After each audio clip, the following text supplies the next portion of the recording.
Welcome, everyone, the west coast of Florida. We are in Tampa for a spring training baseball game between the St. Louis Cardinals and the New York Yankees.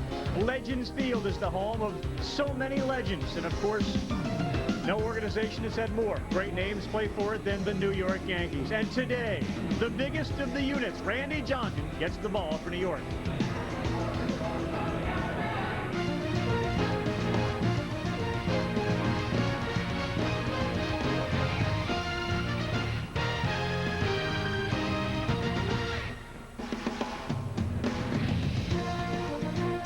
Temperatures in the 80s, humidity down, some clouds, and just an ideal day for baseball. The St. Louis Cardinals making a rare trip from their home on the East Coast in Jupiter, Florida. They came through Orlando after a game with the Braves and have arrived here, and as Jim Edmonds, who's not in the opening day lineup, did the starting lineup, said, I just wanted to see what this place was about, and welcome everyone. Along with Harold Reynolds and John Kruk, I'm Carl Ravitch. It is rare that you get a opportunity to see two of the most storied franchises, and Randy Johnson pitches for the Yankees, but certainly as we move towards the beginning of baseball season, this game even takes on a little more meaning. Well, it really does. I mean, this is a time, still early in the spring, but you're getting a chance to see a lot of young guys. But both these clubs, even though the World Baseball Classic is going on, right, still are very deep and very talented. You still got names you're going to recognize: Scott Rowland, Hideki Matsui, Sheffield. Those names are still going to be playing, and it's going to make some importance to this game. Jason Giambi will be designated hitter for the New York Yankees today, and Crucky for the Cardinals. This is a rare trip. So many of these guys wanted to see it, and Sidney Ponsone's going to pitch for St. Louis. But from an overview, even without some of their everyday players, this is a good opportunity to make an impression. Well, it is, and today's starting pitcher for the St. Louis Cardinals, Sidney Ponson, has to make that impression. He struggled last year in Baltimore, ended up getting released, had some off-the-field problems, but you know what? He has turned it around. They said he's turned his life around. He's came in dedicated. They said he works hard, and he's a great person, and they're hoping he becomes their fifth starter. They hope it's going to be Ponson, perhaps Al Reyes. Certainly not a question about whether he's going to be in the starting rotation for the Yankees. Randy Johnson's going to go opening days. He's been sort of so-so this spring, but he gets the ball today. Well, Randy was telling me before the game, you know, I've never really had good springs anyway. His main thing for him right now, he's going to try to break in a little bit more of an assortment of pitches. You'll see a little bit more sliders today, his good fastball, and he's mainly working on the command of all his pitches, so he'll try to mix all those in today and maybe go 65 pitches and call it a day. All right, he'll face guys like Scott Rowland, Junior Spivey as well for the Cardinals. The formula for success for New York is have Johnson start, get to the middle relievers, and hand the ball over to that man. But we'll sit down and talk baseball with the Yankees closer, Mariano Rivera, right after this. I want to be remembered as somebody that went out and played hard and did their job and was good for the game. At the wall. The competition, putting your body on the line, the roar of the crowd, all of those things make you want to go out there and do the best you can. Single, double, triple, deep to right field. Goodbye, Jim Evans. I live for this. Catch Major League Baseball all season long on ESPN. Don't miss it. ESPN Spring Training Baseball, brought to you by Nationwide. Nationwide is on your side. Welcome back, Tampa, Florida. The sun is shining. Legends Field here, home of the New York Yankees, and we are down on the field. Harold Reynolds, John Kruk, myself, joined by one of the greatest closers of all time, and of course the man who appears at the end of ball games for the New York Yankees, Mariano Rivera, now in his 12th season, zooming in on 400 career saves. Whew. Why you keep doing this? That's a good question. You know? I love it. It's great. It's great. You know, I mean, I always said that I was trying to retire after 10 years, but, you know, hey, the good Lord has blessed me. Beyond the money and your ability to do this, what keeps you coming back? Seriously. What keeps me going back, I think the desire. I mean, the passion and the love for the game. Yeah. You know, I love this game, and I love to be in it. So, I mean, I don't know what I'm going to be doing after I retire, though. Because they both say they miss playing games. I mean, they like doing this, but they miss, right? I bet. Yeah, you'll miss the game. Oh, yeah, definitely. You'll miss it. You know, the thing that I want to ask you about, Mo, is your pitching style, how it's changed. When you first came up and you were set up for Wetland, it seemed like you were out high, hard fastball straight. Here it is. I dare you to hit it. Exactly. How then all of a sudden you went into this cutter? So can you tell us the transformation from when you broke into that? The transformation was just simple, you know. I mean, the cutter just happened. The cutter was a pitch in the I call him blessed. This is blessed from God because I mean it just happened. Nobody taught me that. So one day you just picked up one day and you said, "Oh my gosh, it moved." That's it. That's the cutter. You said it. That's it. One day, let me tell you what happened. All right, we gotta hear this. I mean, I was playing catch. I was playing catch with Mendoza, my teammate. Playing catch, and the ball was moving. I grabbed the ball the same way the ball was moving. The ball was moving. So I said, you know what? I'm gonna throw it in the game. See what happens. So did you figure out how you were gripping it? Exactly. I figured out how I was gripping it. I always look at it. Then I threw it. With no movement, no pressure, no finger, just throw it. And the ball was moving. Like he couldn't catch it. And he would have said at me. I said, I know from experience, if he couldn't catch it, we couldn't hit it. I had to face this man once. But let's talk about your team now. Last year, you had a lot of injuries in your starting rotation. Makes your job harder because you don't get the save opportunities if the starters don't go deep into games. How are these guys looking? Pavano, Jared Wright, how are they looking so far this spring? And are they going to be ready when the season starts? Well, I mean, I know that the start rotation is going to be there. Definitely, I think the leader will be Randy Jensen, and he's there, you know, he's been throwing, he's been, you know, doing his job. Pavano, he has some back problems. Hopefully, you know, he's feeling much better. So hopefully he will be there, you know. I mean, the young Chen Wang, that's my man. You know, that's my man. Chen Wang is your man? Really? I mean, this boy has no fear. Yeah. This guy has no fear, and that's what I love about the guy. You know, that he goes against anybody. And Rai, I don't know how they're gonna use him. You know, Chacon and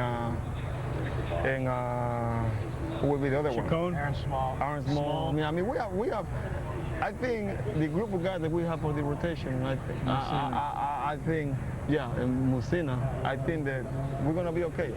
It's a little different now. You're going to pitch today, and you're going to look behind you. And obviously, spring training, sometimes you don't see the regulars. But now we know there's no Rodriguez, and there's no Jeter. Bernie Williams probably not going to play center field every game during the regular season because Damon's there. The whole World Baseball Classic, we've heard different things. What's it like from a player's perspective that's not in it? Do you think it's a bad idea? Do you miss it? Do you like it? Do you wish you were part of it? Do you miss the players here? Is it really having a big effect on the Yankees? Oh, definitely. Definitely has a big effect on the Yankees. I mean, you don't have Alex, you don't have Jeter, you don't have Bernie, and then we just have Johnny, and he's not here. You know, definitely affect the Yankees. You know, talk about the Classic. Definitely, I've been seeing good games, and I've seen a lot of fans like it. Sharon, I mean, I saw that game against Dominican Republic and Venezuela. That thing was packed. I watched the game against Puerto Rico and Santo Domingo. That was packed. You know, I haven't seen all the games, but I think it's a good thing. I wish I could have been there. I wish I could have been there, yes. Yeah. So you didn't pitch for Panama, and obviously you've been postseason 10 straight years. That's a lot of strain on your arm. Tell us about your Panama team. Did you grow up playing with those guys? You communicated with some of them? What's up? I grew up with a few guys that were playing there, yeah, definitely. Few of them, not many. I saw a lot of young guys there. And my theory, I think they did good. You know, to me, they were 2 games, 2 wins, 2 hits to be 2-0 instead of 0-2. You know, and they would have been passed it to the next round, to this round 2. You know, and I was watching the games, and I wish I was there. Yeah. I mean, especially when they wish you were there too, I'm sure. The game against Cuba, I think it was a good game, and they could have used me. You know, but reality is reality, and I wasn't ready to be there for my country. Back to what we see on the field. You said the cutter is a gift from God. You didn't even plan on throwing it. When you throw it, I watch baseball. They obviously played baseball. As a hitter, you sit there and you say, now how? If you know this cutter's coming, can't you hit it? It seems to do the same thing every time. When you throw it, do you worry that the guys are going to hit it? No, I don't worry about it. No. I just trust it. No, that's one thing that I have, is that I trust it. You know, I guarantee the hitters, you guys as a hitter, when you go there, you go there, and you're going to hit it. You want to hit it. John, don't you want to hit it? How come you can't hit it? Because as a hitter, you're always taught that when you see a pitch that's centered on your barrel, the problem is once you center his pitch on the barrel, at the last second it moves and it hits you on the knuckle. So you have to commit to laugh. You know you just gotta laugh. You gotta be laughing. I laugh in spring training.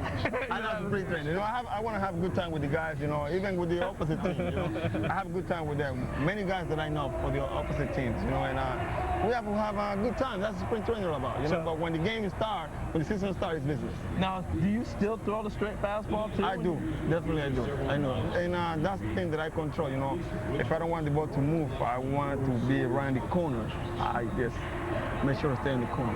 The thing about Mariano that makes him so special is he has that freak pitch, that nasty cutter, but he locates everything so well. And have you always been able to do that, or is that something that coming up through the minor leagues and even in the big leagues, has anyone helped you with how you can locate both pitches? I always was able to locate, and I have a lot of coaches that help me out, you know, all to the big leagues. Mel, you know, I have Mark Shiflett, that was one of my biggest guys, you know, in the minor league.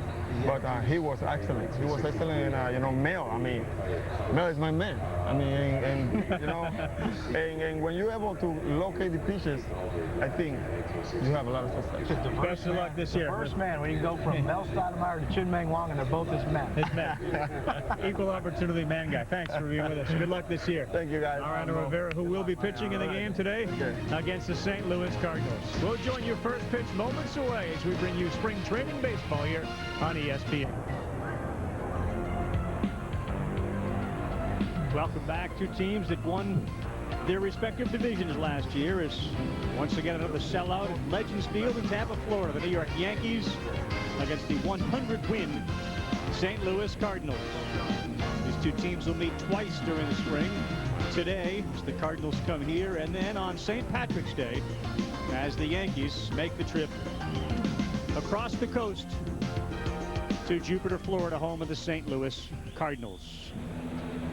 Have not been playing baseball at Legends Field forever, but certainly the fans of Tampa, Florida have embraced this Yankee organization and have seen the game's greatest names move on to greatness with the Yankees. The St. Louis Cardinals regular lineup that you'll see during the season won't look exactly like this. Today it's Junior Spivey who'll be playing second base. They continue to search for a second baseman now that Mark Weselanik is gone. So Taguchi will be in center and hit second. Scott Rowland, John Gall will be out in left field. Scott Spezio has had a very good spring, will be at first base. Chris Duncan, Hector Luna will be playing shortstop. David Eckstein, of course, the regular shortstop. Davey Cruz, the designated hitter. Michael Hernandez will be behind the plate. Yadier Molina is one of the four that are playing in the World Baseball Classic for the Cardinals. On the mound for the New York Yankees, Randy Johnson. Look at his numbers from last season, 17-8, an ERA of 3.79, and what Randy, of course, is most known for historically has been his strikeouts, 211. He was second in the American League last year. Well, Carl, that's a big key to me. I think Randy Johnson, even though he won 17 games last year, I think if you asked him, he would say he didn't have a great year. If the Yankees are going to win the World Championship, like their owner predicted they were going to, Randy Johnson has to win between 20 and 25 games. And if not, they're going to struggle because he is the anchor of the staff. He is the ace of the staff. And these other guys fall in line when Randy pitches well. Yankees open the regular season on April 3rd in Oakland, and Joe Torre, who's in 11th season as the Yankee manager. And of course you see all the consecutive division titles he's won, named Randy the starter in that game. Randy will be starting in his 13th opening day game. Major League record all time is Tom Seaver, who started in 16 opening days. And no question, this is a different defense that Joe Torre is looking out. He's going to see not Cairo and Escalona on the left side, but Rodriguez and Jeter today. It's those two with Cano and Phillips at first, Johnson on the mound, Hideki Matsui, Bubba Crosby in center, and Gary Sheffield will be in right field. And we are just about set for the first pitch. Harold Reynolds down on the field as Randy delivers to Junior Spivey. On the inside corner, strike one. Well, Junior Spivey taking over for Mark Grudzielanek, and like you said, Carl, Tony La Russa is looking for anybody who can play second base and swing the bat, and Junior Spivey better be that guy. 0-2 now as he falls behind Randy Johnson.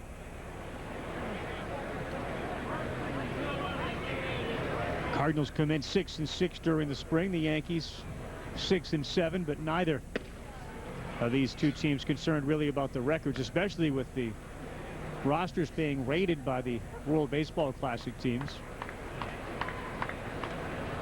1-2 to Spivey. Strike three, swing, looks like a slider.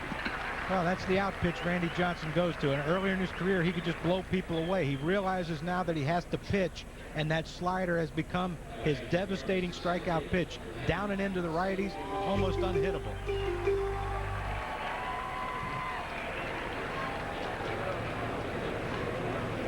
So Taguchi gets the start in center field today. Jim Edmonds had made the trip, but he's playing every other day as he continues to get healthier and healthier. Scott Rowland is playing today. Again, he's on deck.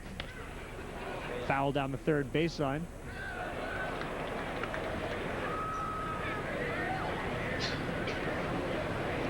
Taguchi's one of those guys that plays almost every outfield position. They have a couple of them. They've been very pleased with the play of Scott Spezio. So if you have Taguchi and Spezio on your bench with their versatility, you're in good shape. That ball hit between third and short. And first hit of the game is so Taguchi is on with a single.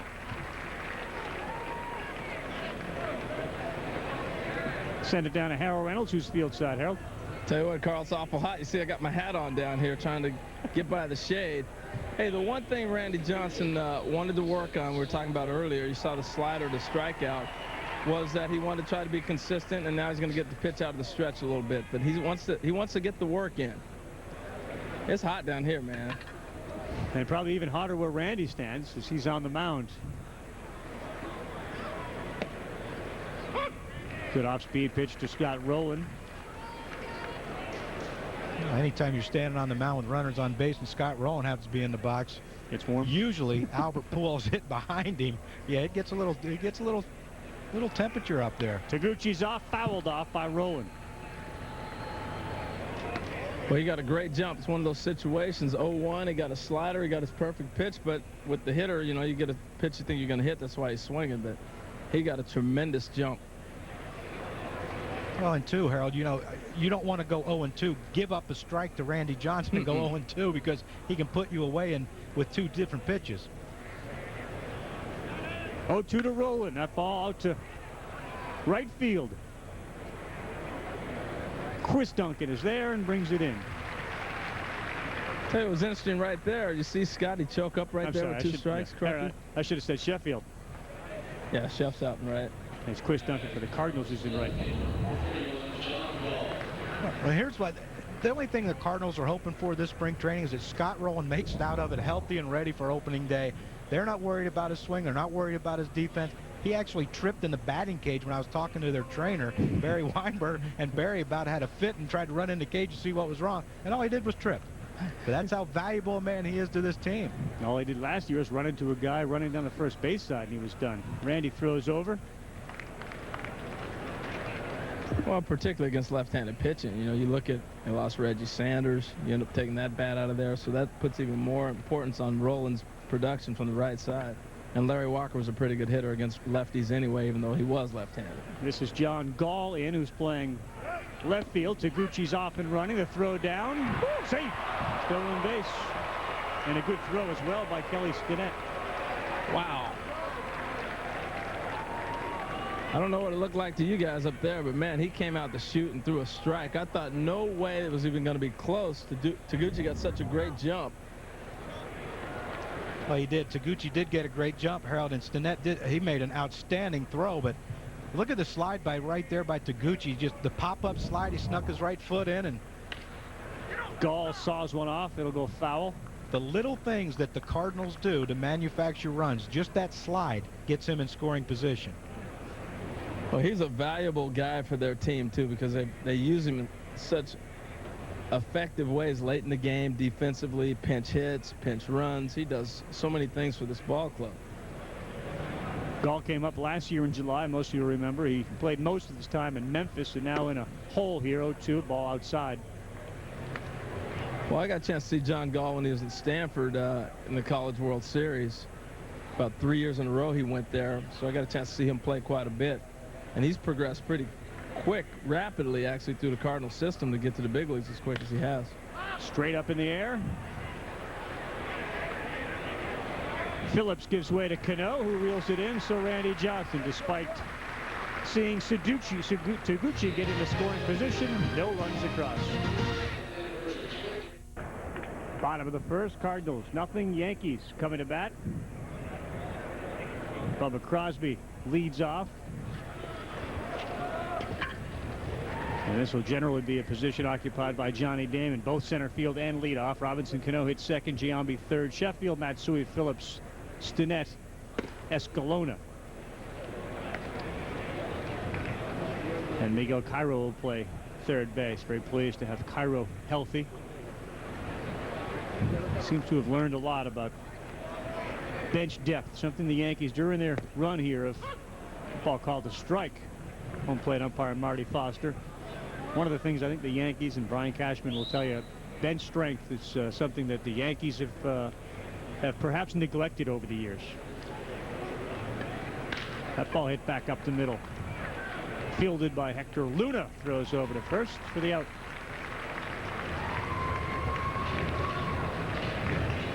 Sidney Ponson getting the start today for the St. Louis Cardinals. And you ask Walt Jocketty why Sidney Ponson is a member of the Cardinals. He says you try to find those guys that are extra motivated to turn things around, who've either had a bad year or a bad experience. And he's had both. He has, Carl, and you know, you look for these guys like a lot of guys on the last year of a contract who are playing for that incentive, and a guy like Sidney Ponson. You talk to some people in the Cardinals, he's playing for his career right now. I mean, and he knew coming into this winter that this was it. If he didn't make the Cardinals team, he's probably out of baseball, and that's just the bottom line. It's a cruel world, but that's just the way it is. And they said, like I said in the opening of the show, he's came in with the greatest attitude, the greatest work ethic. They said he's just a great kid, and you know, you hope that he has changed his life around, and he makes this team and pitches well for him. Cano turned that pitch around right into the glove of Ponson. 2 up, 2 down.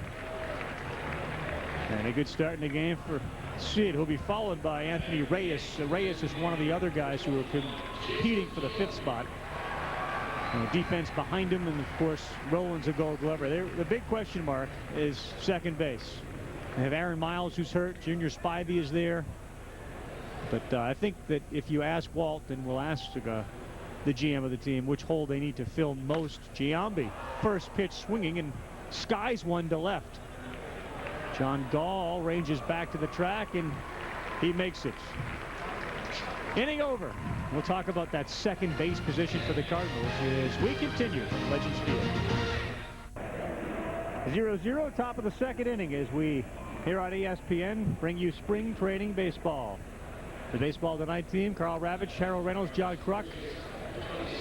And I mentioned going to break the Cardinals' second base issue, and Tony La Russa is certainly concerned about Junior Spivey and perhaps a little inconsistency in the other choices he has with Miles hurt or Hector Luna. Davey Cruz, who is playing today. Well, and Spezio can play over there a little bit too. You know, he's a guy that plays all over the diamond. Spezio first pitch swinging, and Spezio, who has had a very good spring, rounds out to Felix Escalona. You know, at the end of the day, Carl, I still think it's going to be Junior Spivey in the mix. I just think, you know, this guy's an all-star, removed a year ago. He just needs to get a little confidence going, and I really think that the athletic style of baseball that Tony La Russa likes to play, he fits a tremendous amount into that fit there for them. Johnson now to Duncan, who fouls one off. This is sort of a Duncan family reunion, Crockett. Yeah. Right fielder Eric Duncan outfielder Eric Duncan for the Yankees is not in the lineup, but he's on the field now. Chris, and of course pitching coach for the St. Louis Cardinals, Dave Duncan. Sense of humor the young man has. He asked me before the game how would I approach hitting Randy Johnson. What'd you tell him? I told him just duck. Swung through that one. Yeah, Harold, I mean, it must look intimidating for anybody, and you're right down there on the field to see that big unit throwing at Chris Duncan, and that's strike 3. Well, having to face him this period is tough. I mean, Crucky, you got that experience. You know what that's like from the left side. Well, not really, Harold. I didn't really see a whole lot of it. Well, we saw one in the highlights behind your head. That was kind of cool. Yeah. Oh, yeah, it was cool. Yeah. Air conditioning. You were just lucky you were a switch hitter, because believe me, when I was walking from the third base on deck circle up to home plate, I was wishing I was right-handed. Hector Luna swings, but you can see why Randy loves that slider. Well, it's such a great pitch. I mean, it looks like a fastball. It's sharper this year than it was last year already, it looks like. Remember, a lot of right-hand hitters pounded that slider last year. It was flat. It didn't have that nice dip. That's a lot sharper this year. Check swing Luna as Colonna's got time, and he throws him out. So far, so good for both Johnson, and we'll see if Sidney Ponson can get the job done as he prepares to face the middle of the Yankee order.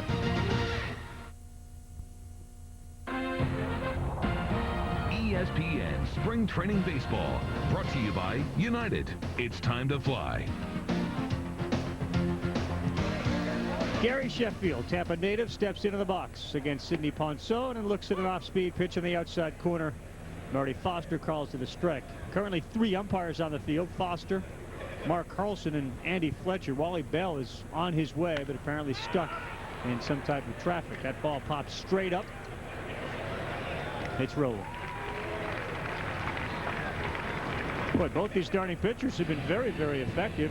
Randy Johnson, 19 pitches, 17 for strikes, and Ponson doing the same thing. Here comes Hideki Matsui. Is this a spring training ritual? Get in, get your cuts, and get out? Well, you'd like to be a little more selective, I think, than what the Yankees have shown. I mean, Randy's throwing so many strikes, they don't have a choice but to swing. But, you know, again, Carl, you know, you're not getting paid by the hour in spring training, so. Well, the interesting thing about this, too, is that Ponson's faced the Yankees an awful lot when he's with Baltimore. Yep. And these guys are familiar with him. And it looks like, you talk about a pitcher changing, he's throwing harder than I've seen him throw in person before. So I think the Yankee hitters are going, man, they're not the same guy we saw a year ago. And Dave Duncan said good shape, good arm, working hard about Ponson. And then he said, it's Matsui. Looked like he got fooled on that off-speed pitch. Said, we then told him, look, there's no guarantee you're going to be a starter here. You need to be accountable, you need to be durable, and you need to be reliable. And I think all 3 of those things you haven't been able to put a check in the box next to the last couple of years, and they believe this is the year you'll be able to do that. Matsui got jammed. Rowland's going to call this one as well. 2 men down. Don't forget, round 2 of the World Baseball Classic continues tonight, 7 o'clock Eastern Time on ESPN2. Venezuela against the Dominican Republic. And Japan will take on Mexico tonight at 7 o'clock Eastern Time. Here are the standings in Pool 2. Each will win 2 games to advance. Puerto Rico, Venezuela, Cuba, and the Dominican Republic all 1-1. So these are sort of elimination games, if you will. Very exciting. The World Baseball Classic has been. There's a shot up the middle, and finally they got to Sidney Ponson. The Yankees get the first hits. Phillips delivers.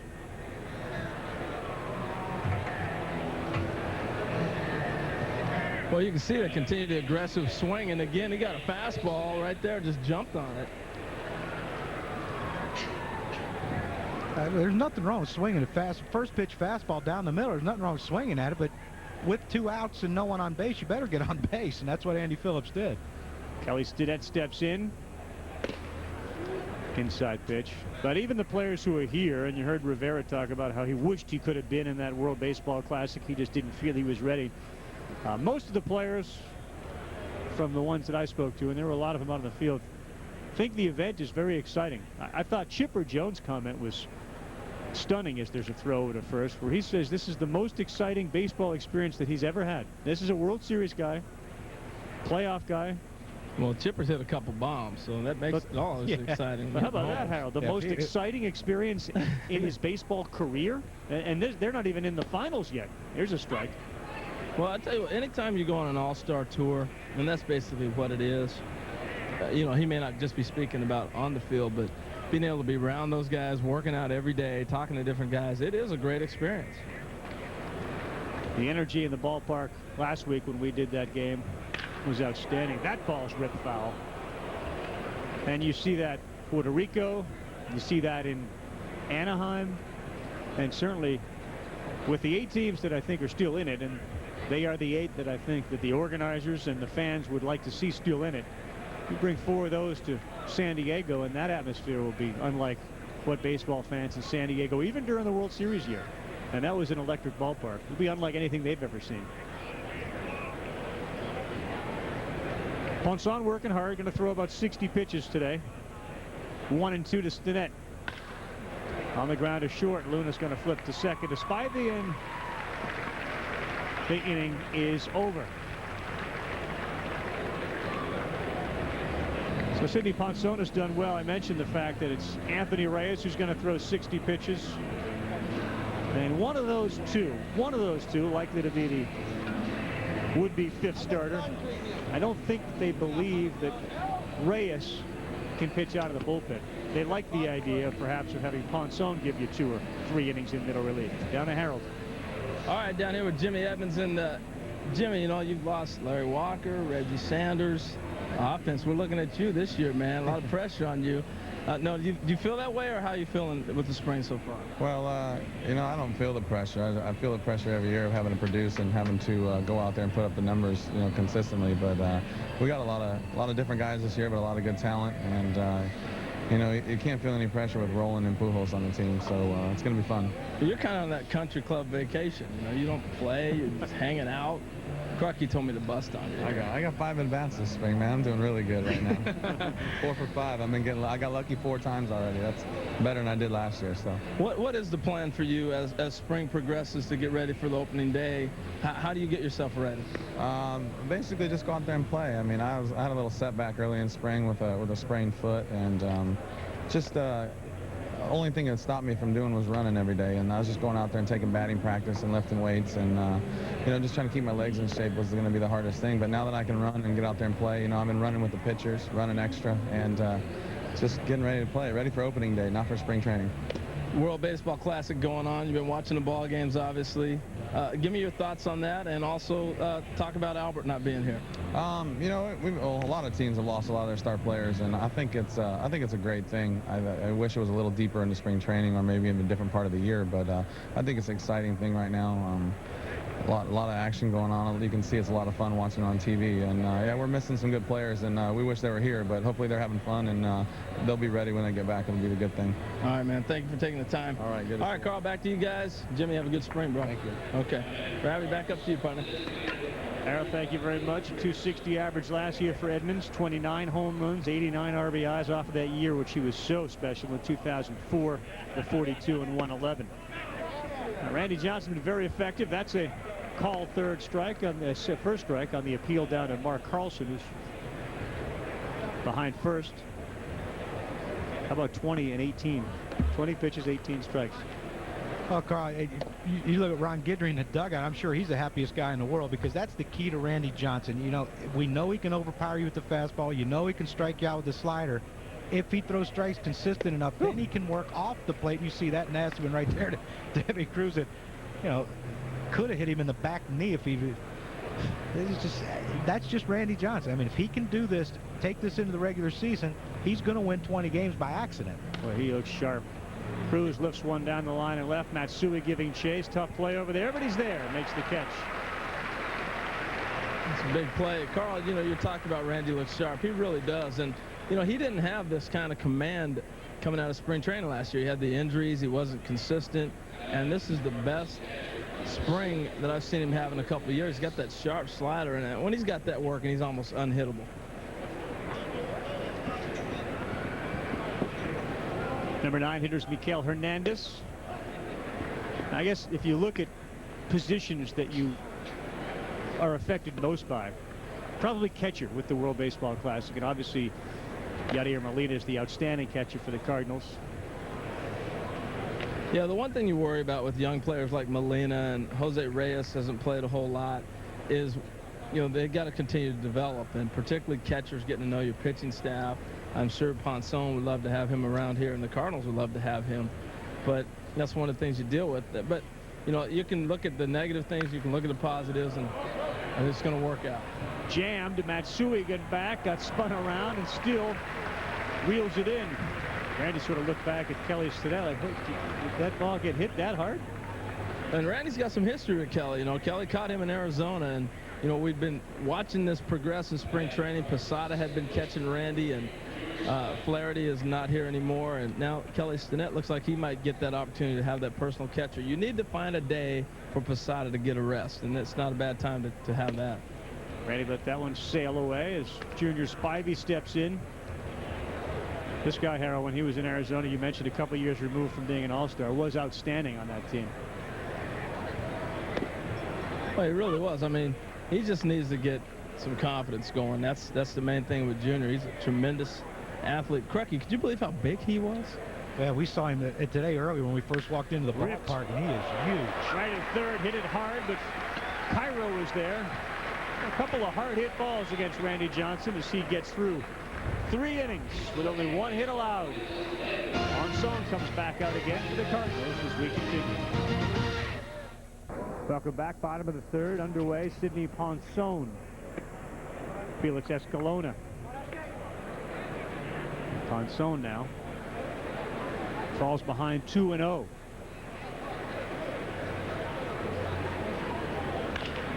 Fastball right at Roland. That's just about as automatic as you can get, and he fires over to first to Scott Spezio. New name at first for the Cardinals and Spezio. The Yankees have made some changes as well. Gone from last season. Kevin Brown. Yankee fans will ask, was he ever really here? Tom Gordon, Tino Martinez, who's now part of the ESPN family, and we're delighted about that. Tony Womack, and Harold mentioned John Flaherty behind the plate, who's gone. We'll get to the additions in just a sec. The other thing you notice about Ponson, and not seeing him every single day, but you certainly see him every start when you work on baseball tonight. He seems to be working pretty quickly.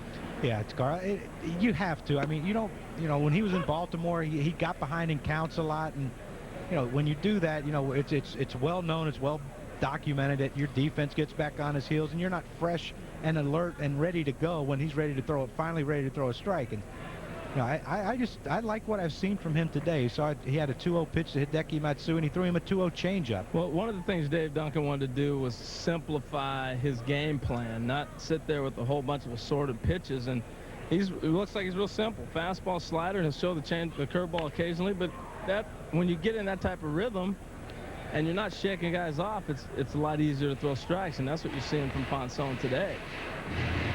Here we go. Cairo is up. He fouled that one down the third baseline. I like Cairo. I think it's a great pickup. He played tremendous for the Yankees a couple years ago when they had him, and he's a guy that can play all over the diamond, and you gotta give Cano and Jeter a chance to get a break every now and then. He's a guy that can handle that load. Another foul ball. I mentioned some of the additions. One of the additions to the Yankees fielded that ball cleanly and then flipped it into the stands. That's Larry Boa. He, of course, wears a uniform but doesn't play like these guys. Damon will be the everyday starting center fielder. They certainly believe they've enhanced their bullpen with Farnsworth, Dotel, and Mike Myers. We should see Farnsworth and Myers today. Harold talked about Cairo's arrival here. He was a Met last year, Ron Vallone and Kelly Stinnett. But I guess the biggest question about the Yankees this year is going to be, is Damon the answer? At short, Luna fires over to get Cairo. Well, and what do you think, Harold? Is he enough? Johnny Damon's going to be a great addition, but with the Yankees, it's going to come down to pitching. I mean, that's the bottom line. You know, they could have ran Crosby out there in center and been fine running down balls and getting out. So offense is going to be there. That's not the problem. I think the key has got to be their pitching, and if they pitch, they're going to win. So he suggested that Damon or Crosby, as long as the pitching pitches. Defensively, as far as run down balls, Johnny Damon's going to add because he's a great offensive player, but they didn't need his offense to make this offense any better. That's what I'm saying. I think the key to this team is, besides your starting pitching, is Kyle Farnsworth. I mean, when you lose Tom Gordon, a guy who bridged that gap between, you know, in the 7th and 8th inning to get to Mariano Rivera, I think Kyle Farnsworth last year turned a corner in his career, and he became a pitcher instead of just a guy who tried to throw, you know, 99, 100 miles an hour with the 95-mile-an-hour slider. Yeah, I think he can pitch now. One hit each for both of these teams. It's going to be interesting. Randy Johnson pitching well for the Yankees, and Sidney Ponson doing the same thing. I think Farnsworth is the jury's still out. It's going to be interesting to see how he reacts in New York, and I think he's one of those guys who's got to get off to a fast start because they can get in his head awful quick, and I don't know if he trusts all his pitches yet. We'll see. Big swing from Crosby. You seem to differ, Mr. Kruk. I think he can pitch. I think last year he proved to me that you know, he closed games down the stretch for the Braves and did a great job doing that and really helped them win another division title. Crosby to second. Good hop for Spivey, who throws over. So again, only one hit each for the Cardinals and the Yankees. Randy Johnson's been economical. More on that Yankee bullpen when we come back.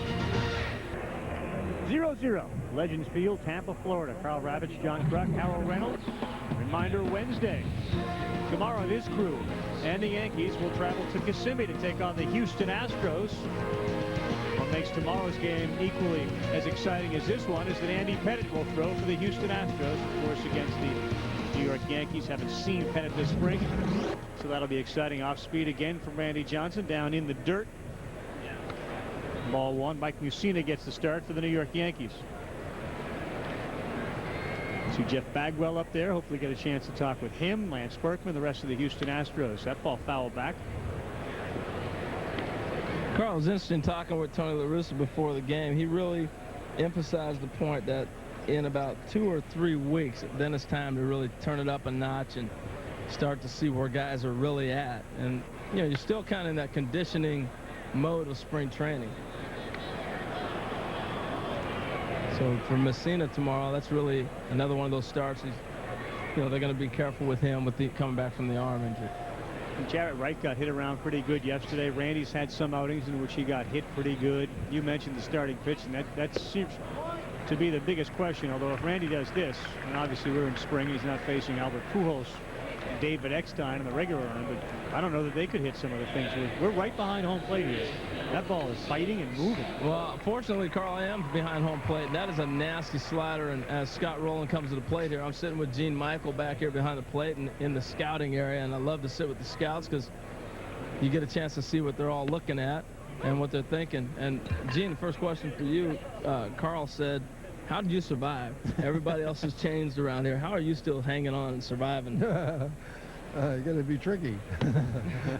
No, I think I've been at it a long time. I just try to give an honest opinion most of the time I can do that, and I try to, you know, I always say what I feel about a player, whether, you know, I might like him a lot or maybe not like him very much.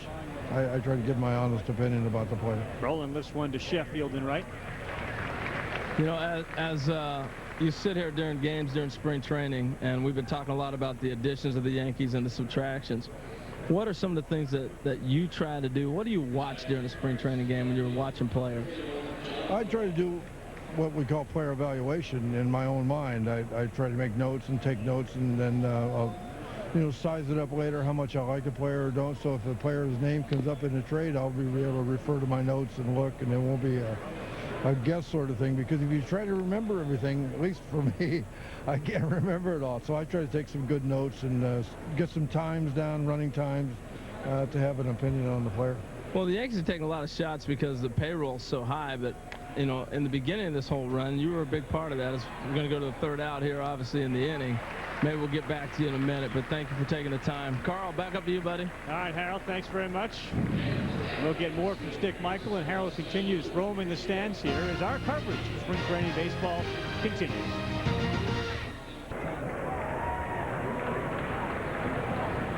Zero as Robinson Cano, the leadoff hitter, number 2 hitter in the order, leadoff hitter in the inning. Down the line and left, and tailing over the wall for a home run for Robinson Cano.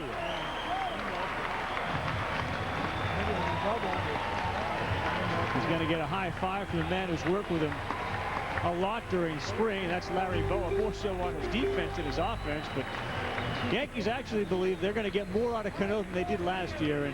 And he was pretty special last year in his first year. I tell you what, Carl, when you see a young player like Robinson Cano who has the ability to go the other way with power, you have a special player. And I think this kid is going to be an all-star for a lot of years. Giambi comes up next. Harold, I wonder what Stick Michael thinks about Cano's upside. Well, he was talking about how well he went the opposite way there. And Stick, we're discussing right now about Robinson Cano. That was a big move last year for you guys, making that move to get him in. What were those discussions like, and what was the final decision? Obviously, it worked out, but how'd that come about? Well, we always thought if something happened to Womack, where would we go? And I thought that we had a good chance to go with Cano, and I didn't think he was going to come maybe this fast, but we thought he was a big league hitter. We thought he had a good stroke, and he really does. Mattingly liked him a lot. And he's a good kid. He has agility, too. He can play second base. We thought if something happened to Womack, and then when they tried to move him to the outfield, that was the perfect time for Cano to step in, and we never looked back after that. Do you guys worry about bringing a player to New York with all the media and all the storm? Does that come into play a lot with decisions you make as to who might come play for you? No question. It's always a guess, but he's a calm player. He's very relaxed, and that you look for that in making your guess. You never know how a player's going to react. You know, I can think back at pitchers that couldn't do it. You know, I worried about Paul O'Neill when we first got him, but Paul got off okay, and we never had to look back on that one either. But I worry about players coming to New York. Some players are real sensitive, and they have a problem maybe the first year. If they can get over that hump, that makes all the difference in the world. Even Roger Clemens didn't have a real good first year. Well, there it is, guys. Stick Michael. He's been around here a lot, helping get this thing going. Giambi fouls. Thank you for the time, Gene. All right, thank you. All right. And there's a whole bunch of new coaches on this Yankee staff. We mentioned Boa, but Joe Kerrigan's come over as well to help out with the pitchers. In fact, Guidry and Lee Mazzilli are here. Tony Pena's the first base coach. Mattingly in his third season as hitting coach. So as much as we talk about how the players change, this is probably as volatile as the coaching staff has been in a number of years as Giambi works the count full. Well, Carl, it talks a lot about Joe Torre's security and himself, too. He's got a bunch of managers, former managers that are on his staff that he's not threatened. He's bringing in the best baseball people that are going to help his club get to where they need to go, and that speaks volumes for a manager who doesn't worry about that. Giambi skies one. Short center field. Luna's out there. Taguchi's behind him, and Luna makes the catch. Hector Luna showing some great range. Apparently so Taguchi was playing out there by the 408 sign in dead center. That ball was a routine fly ball to center field, and Hector Luna had to range out there to get it. And the wind's blowing out towards him, too. That's one of those balls that goes up in this sky. You're hoping you're able to get to it. Luna was checking that parking lot, seeing where his car was across the street. Here's Sheffield. How about Sheffield in his 18th year? First pitch swinging. That one is popped out of play. Well, it's funny. Last year was the first year that Jerry worked with Don Mattingly. And it's at dinner with Donnie, and Donnie was saying, you know, 5 days into spring training, Chef's like, Donnie, I don't know what I'm doing. I'm lost, man. I'm lost. It's so funny how great hitters feel like they're lost in spring. It doesn't matter who it is. Until you get enough at bats and you get comfortable in that plate up there, you feel lost, regardless of who you are. Crucky, do you ever feel lost? That's a loaded question. Wow.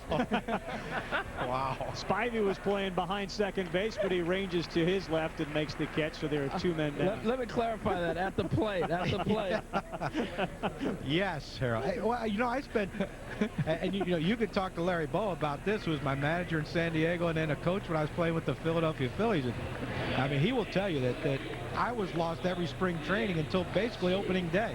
And you know, all it takes is one at-bat. You have one at-bat where you feel something click, and then you feel like, you know what, I'm on these guys now. Now it's my turn to get mine. Yeah, and it's amazing how even a broken bat single or a bloop hit makes you feel like, oh, man, I got it. All of a sudden, I'm back. And Stick's looking at me laughing. And by the same token, you've said, Harold, you could you could go 4 for 4, and on a plane ride from East Coast to West, somehow it disappears. Yeah, it's a funny game. And, you know, Yogi was right when he was talking about it's 90% mental, because it really is. It's so much mental this game is. Hideki Matsui steps in. He's one of those that I'm sure Stick Michael realized could fit in and did in his first season with the Yankees. Really didn't have a difficult time. Hit .287 in his first season with the Yanks.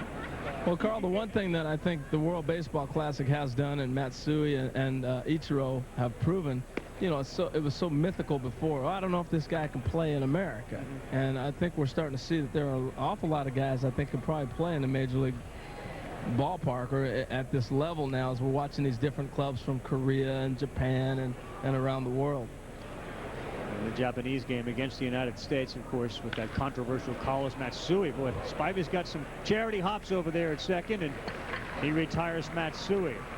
But the Yanks are on the board. The home run comes from Robinson Cano.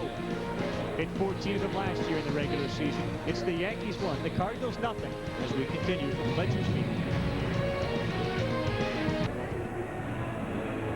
Thanks to a Robinson Cano home run, Yankees on top of the Cardinals by a score of 1-0. How about Randy Johnson's efficiency? Boy, would they love to see this come opening day against the A's in Oakland. As Kevin Thompson replaces Gary Sheffield in right, Randy has thrown 38 pitches through 4 innings. Well, if he keeps going like this, Carl, we might see the first complete game of the spring.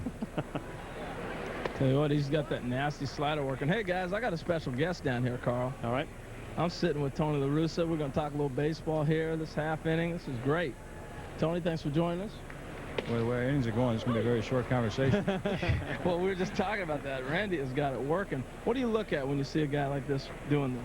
Well, you know he's a veteran, and you're not exactly sure what he had in mind that day. Today is obviously he's trying to really mix up his pitches, throwing a lot of breaking ball, a few change-ups, and he's had excellent command, so he's really tricking us. Well, from your standpoint, for your ball club, what are you watching today? What are you trying to accomplish when you go into a day like this? Laced foul. Well, there's a lot of categories of guys, types of players. You take a Scott Rowland. You know, Scott Rowland, he can go hitless from here till April 1st, and he's in our lineup. So you're just watching where Scott is today, and hopefully he's keep making progress like he has been. He's been wonderful this spring. And you look for other guys that are trying to make our club. Well, Scott Spezio has come into the camp and has played very well, so you're just trying to evaluate what they got left. You like to use a lot of guys in a lot of different positions. Do you start to recognize that ability in spring training? Well, it's just not that I like to do it. You have to do it.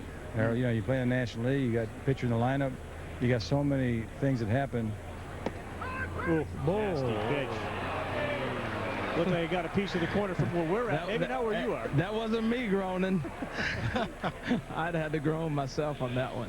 Hey, the umpire's getting in shape, too. Well, Marty's been very aggressive all day long. So it's tough to give you a first out that way, but you know, you know that during the season you got so many circumstances that come up.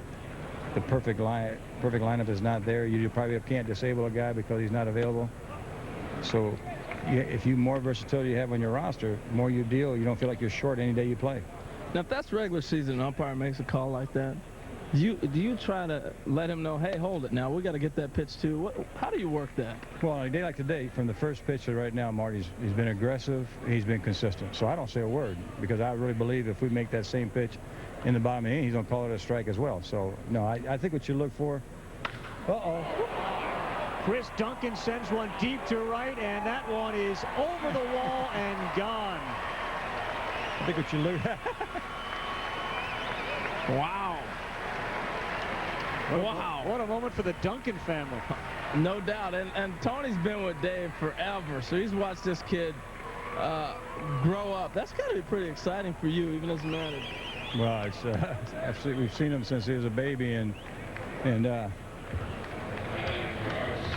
hey, you told me, I told you had to do something if I was going to talk about you, Dunk. We're talking about you. He told me before the game, he said, you got to talk good about me. I said, you got to do something. He said, oh, I will. He's got confidence flowing. That's because Crucky gave him all that great advice. You know, he's a young player. He got talent. He's tough as nails. And last year, the last game in Busch Stadium, scored his tight. He pinched it against a left-hand pitcher and hit a home run, which ended up being the game winner. And the last home run hit in Old Busch. So he's going to play in the big leagues. But, you know, it's a thrill to watch a guy that you've seen as a kid develop over the years, and he's very close to being a very good major leaguer.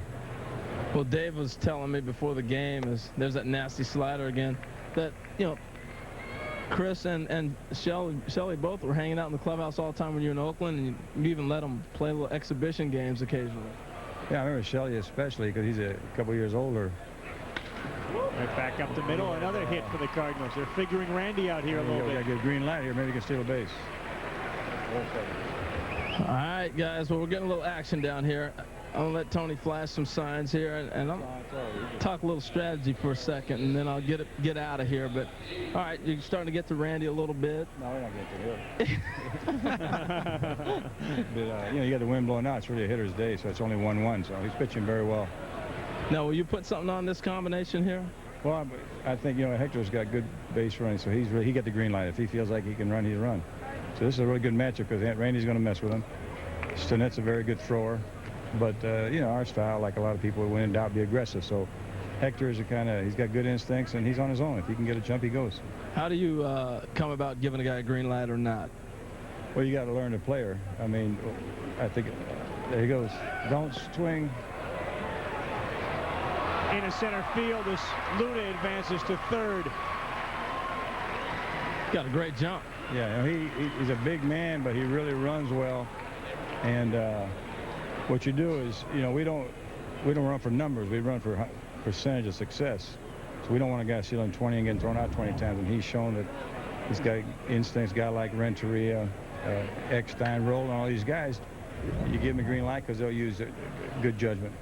Infield in, Harold. It almost sounded like Tony knew that he was going to steal. I grant that he's on his own as the ball is blocked by Stinnett, but it seemed like Tony expected him to run there. Well, it's one of the things he was saying. He knew the player, and yeah, he did anticipate him running in that situation. Going into a game, well, here you got the infield and one out. So you know the next call you make is if this guy hits the ball, does he go on contact or does he make it go through? So we just give a sign to make it go through. You know, where if he doesn't drive him in, maybe Mickey will pick him up. Inside corner, Marty Foster calls that a strike, and Davy Cruz. What do you think, Rucky? You cringed. Well, the thing about it is, Carlos, is that even if you swing at that pitch, you're not driving in that run from third base because that ball's in. Not he said Crocky's not the umpire. He said even if you swing at it, it's going to jam you, so it's okay. He fought that one off. Now you squeezed in this situation before, obviously not right now today, but what makes you think about a squeeze in this situation? You think that it's going to be tough to score runs because they're pitching good, and you think you're pitching good, so the run means something. If either one of those two things are not there, you know, last year we were pitching real well and we lost some big boppers, so it was there more often than usual. Pitch to Cruz, fair ball. RBI as Matsui runs over. Cruz will stay at first with a single. 2-1 Cardinals. Randy came in with 38 pitches, and now he's up into the mid-50s. So much for the complete game, Carl. Yeah, you jinxed that. Brakes are on here. But a good piece of hitting by Cruz. He knew he was coming inside with it, and he left that one out over the plate, and he drove it down the third baseline. Now, Tony, you get a player like Davy Cruz. How soon will you know what type of player he is? I know you've watched him before, but how do you make that evaluation? Michael Hernandez past Cano at second. I know Davy is a very heady veteran, so I know that already. What we don't know, that's one thing you learn every year. You got to establish what you got. Now, I don't know how much life he's got in his legs at this point of the spring, so I didn't give him a green light there just because I don't think it's a good time to push his legs. Just, you know, he's an older player. Most of those guys get their legs ready closer you get to April. Well, ask Tony, Harold, if the Cardinals are getting to Randy, if he's getting tired, if Randy were his pitcher, this is different than the first 4 innings. Mm-hmm. Carl wants to know, great question. If Randy were your pitcher, you start seeing him get to him a little bit. Are you thinking he's fatiguing, or what are you looking at? Well, he got behind Chris. He threw him a 2-0 fastball, and that didn't mean a whole lot.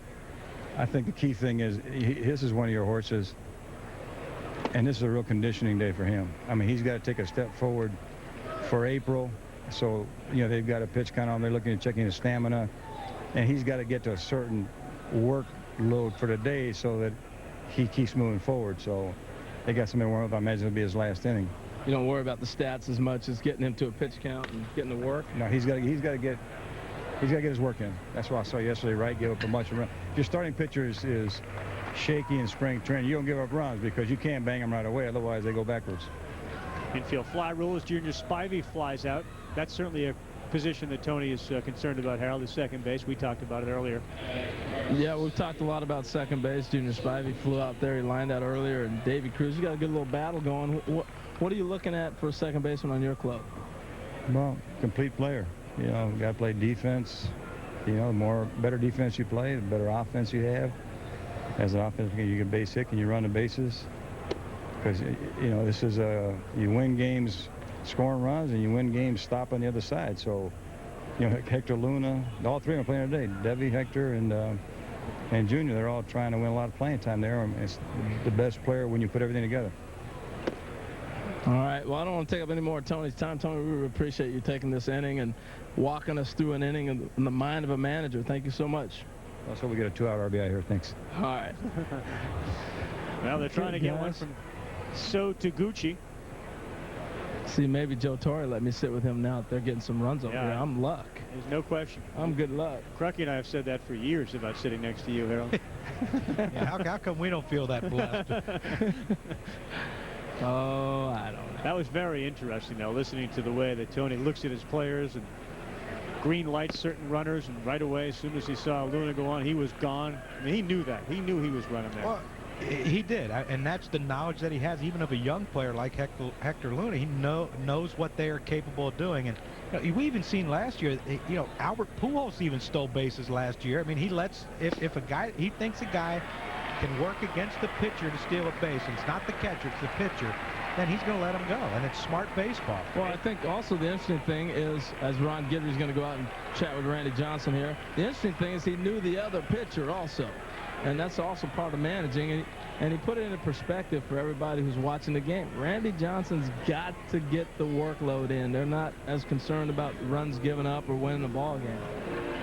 But regardless of getting the workload in, that part we understood, but they actually hadn't gotten many hits. They had one hit off him, now they have 5. So workload, I understand, and statistics you can throw out, but why are they hitting him now? Is he getting tired? Have they seen these pitches? Yeah, from down here, he looks like he can pick up the ball a little bit more. His slider's not as sharp, so now you're eliminating the pitch. If he's not able to throw that slider for strikes, now you're sitting on that fastball, and everything slows down for you. Scott Rowland steps in, drives one to left center field. Crosby goes back with the bases loaded. Looks like he's under it, and he'll make the catch at the warning track. Big round of applause from the fans here at Legends Field. Probably a big sigh of relief from Randy Johnson. We spoke to the manager. When we come back, the general manager, Walt Jocketty, joins John Kruk and I here in the booth. Cardinals get to Randy a little bit, 2-1. As we head to the bottom of the 5th inning. This reminder, tomorrow the Yankees will travel to Kissimmee to take on the Houston Astros. Andy Pettit goes to the Houston Astros. Mike Mussina makes the trip. He will pitch, or is scheduled to pitch, for the New York Yankees. The defending National League champion Astros. Major League Baseball spring training on ESPN continues tomorrow at 1 o'clock Eastern time. Now, this isn't bad. I mean, if this were a 5-inning game, it'd be perfect. You'd go from Ponson, who was very effective for 4, to hand the ball to the closer, Jason Isringhausen, but it is spring training, and it is only the 5th inning, but he's in to get some work. First man he faces is Robinson. Check that, it's not Robinson Cano. Andy Phillips. First baseman Andy Phillips steps in, and Walt Jocketty, the general manager of the Cardinals, joins us here in the booth. We just heard Tony. It was fascinating listening to the mind of a manager. How does a general manager watch a baseball game in the spring? In the spring, well, it's really kind of the same as during the season, but probably more so this time of year. We're watching all the time to evaluate players, and you know, see a young guy like Chris Duncan, who's just been on fire. You know, he had 3 hits yesterday, 2 doubles and a home run, and another home run today against Randy Johnson. And so we're constantly watching and evaluating your club, the makeup of your club. Our club is generally pretty well set other than a few spots, so we spend most of our time looking at those few positions. Isringhausen, that's fouled off by Phillips. Now, obviously, one of the questions you do have, 5th starter. Ponson was very good. Anthony Reyes is going to pitch a little bit later on. He's another guy. What was the thinking behind getting Ponson to begin with? Well, Ponson, you know, we felt that he had made an effort to try and straighten out his life, and Tony and I went down to meet with him and have lunch with Sidney and his agent down in Florida, and felt very good after the meeting, and felt that he was trying to turn his life around. How about that scoop by Spezio as he went out of the roll, and then Luna made the play at short. So we felt very confident that he was making an effort to turn his life around, and if he was on the straight and narrow, and you know what kind of a pitcher he is, and we felt that getting into our camp and our environment with our players, with our pitching coach and manager, that he had a chance to be very successful. Good scoop there by Spezio, who's also been pretty special for you. Nice surprise. Yeah, it was a late addition to camp, and he has been very, very good for us. How did he come to you? Was that a decision? That was a decision. A lot of what we do in this business is based on relationships, and it happened to be the relationship I had with his agent and Barry Meister, who told me that he thought Scott was had gotten in great shape and was ready to have a good season, and thought he'd be a good fit for us. We talked about it. We thought that. So he said, "Hey, well, I got a guy that you'd be interested in." Absolutely. That's a pretty good deal. Yeah.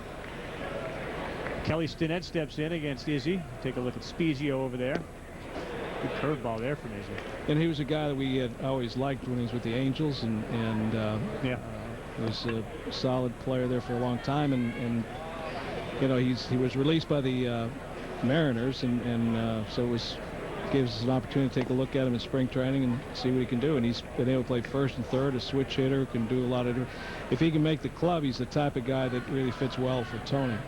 And that Tony likes guys that are very versatile. And he's also a guy who's won a world championship with the Anaheim Angels, and I'm sure that plays a big part in having an experienced winner on your bench.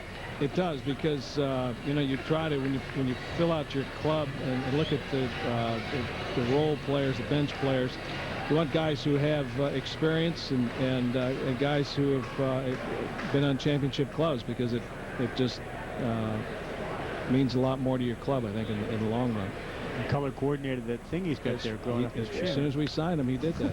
That's nice. Here, for the Yankees, they make you shave it off. In St. Louis, they just make you color it. Color it. That's right. Boy, we had that shot of Tony. He's working. I mean, did you see he was sweating? He looked tired today.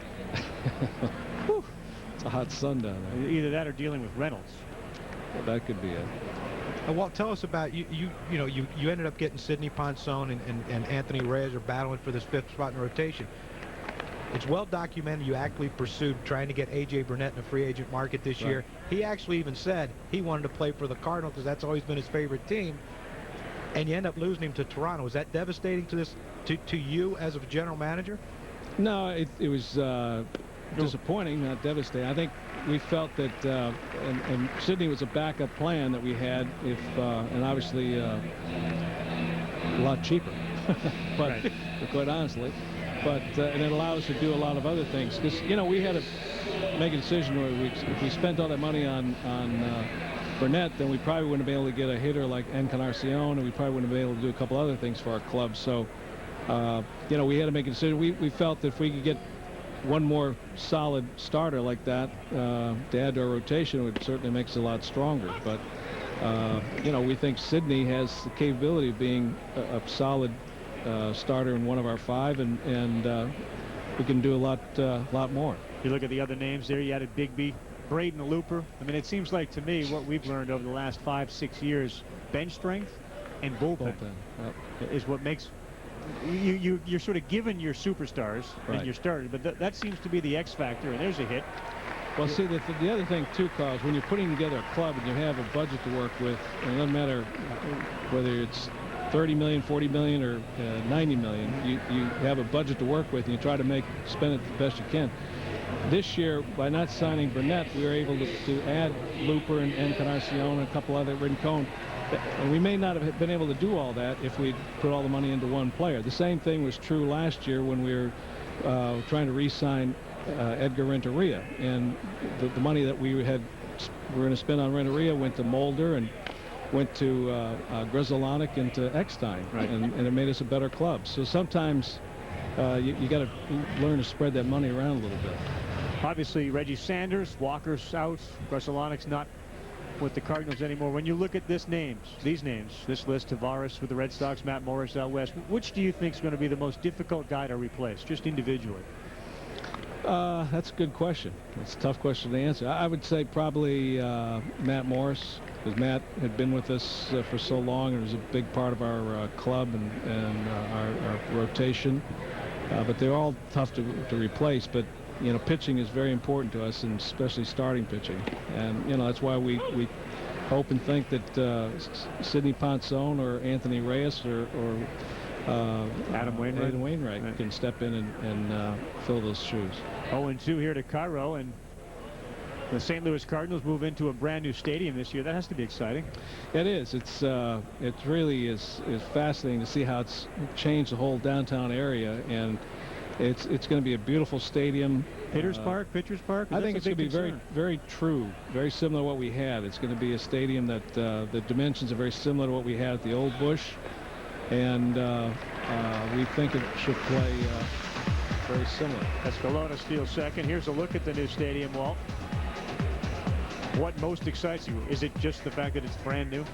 Yeah, I think brand new. I think just a lot of features that we're able to add, you know, in the clubhouse, the video room, the training room, the weight conditioning room, you know, things like that will just make us state-of-the-art facility for us. The one thing you already have going into that new stadium, you know that's going to be there, is the best fans in all of baseball. Well, I was telling some people today, you know, we have sold, I think, every single ticket for the start of before the season even started. I think we've sold like 3.5 million tickets. Oh, every ticket sold. Every ticket.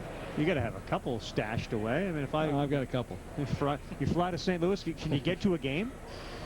It's called. Got to be call Walt. No, here's the number. Okay.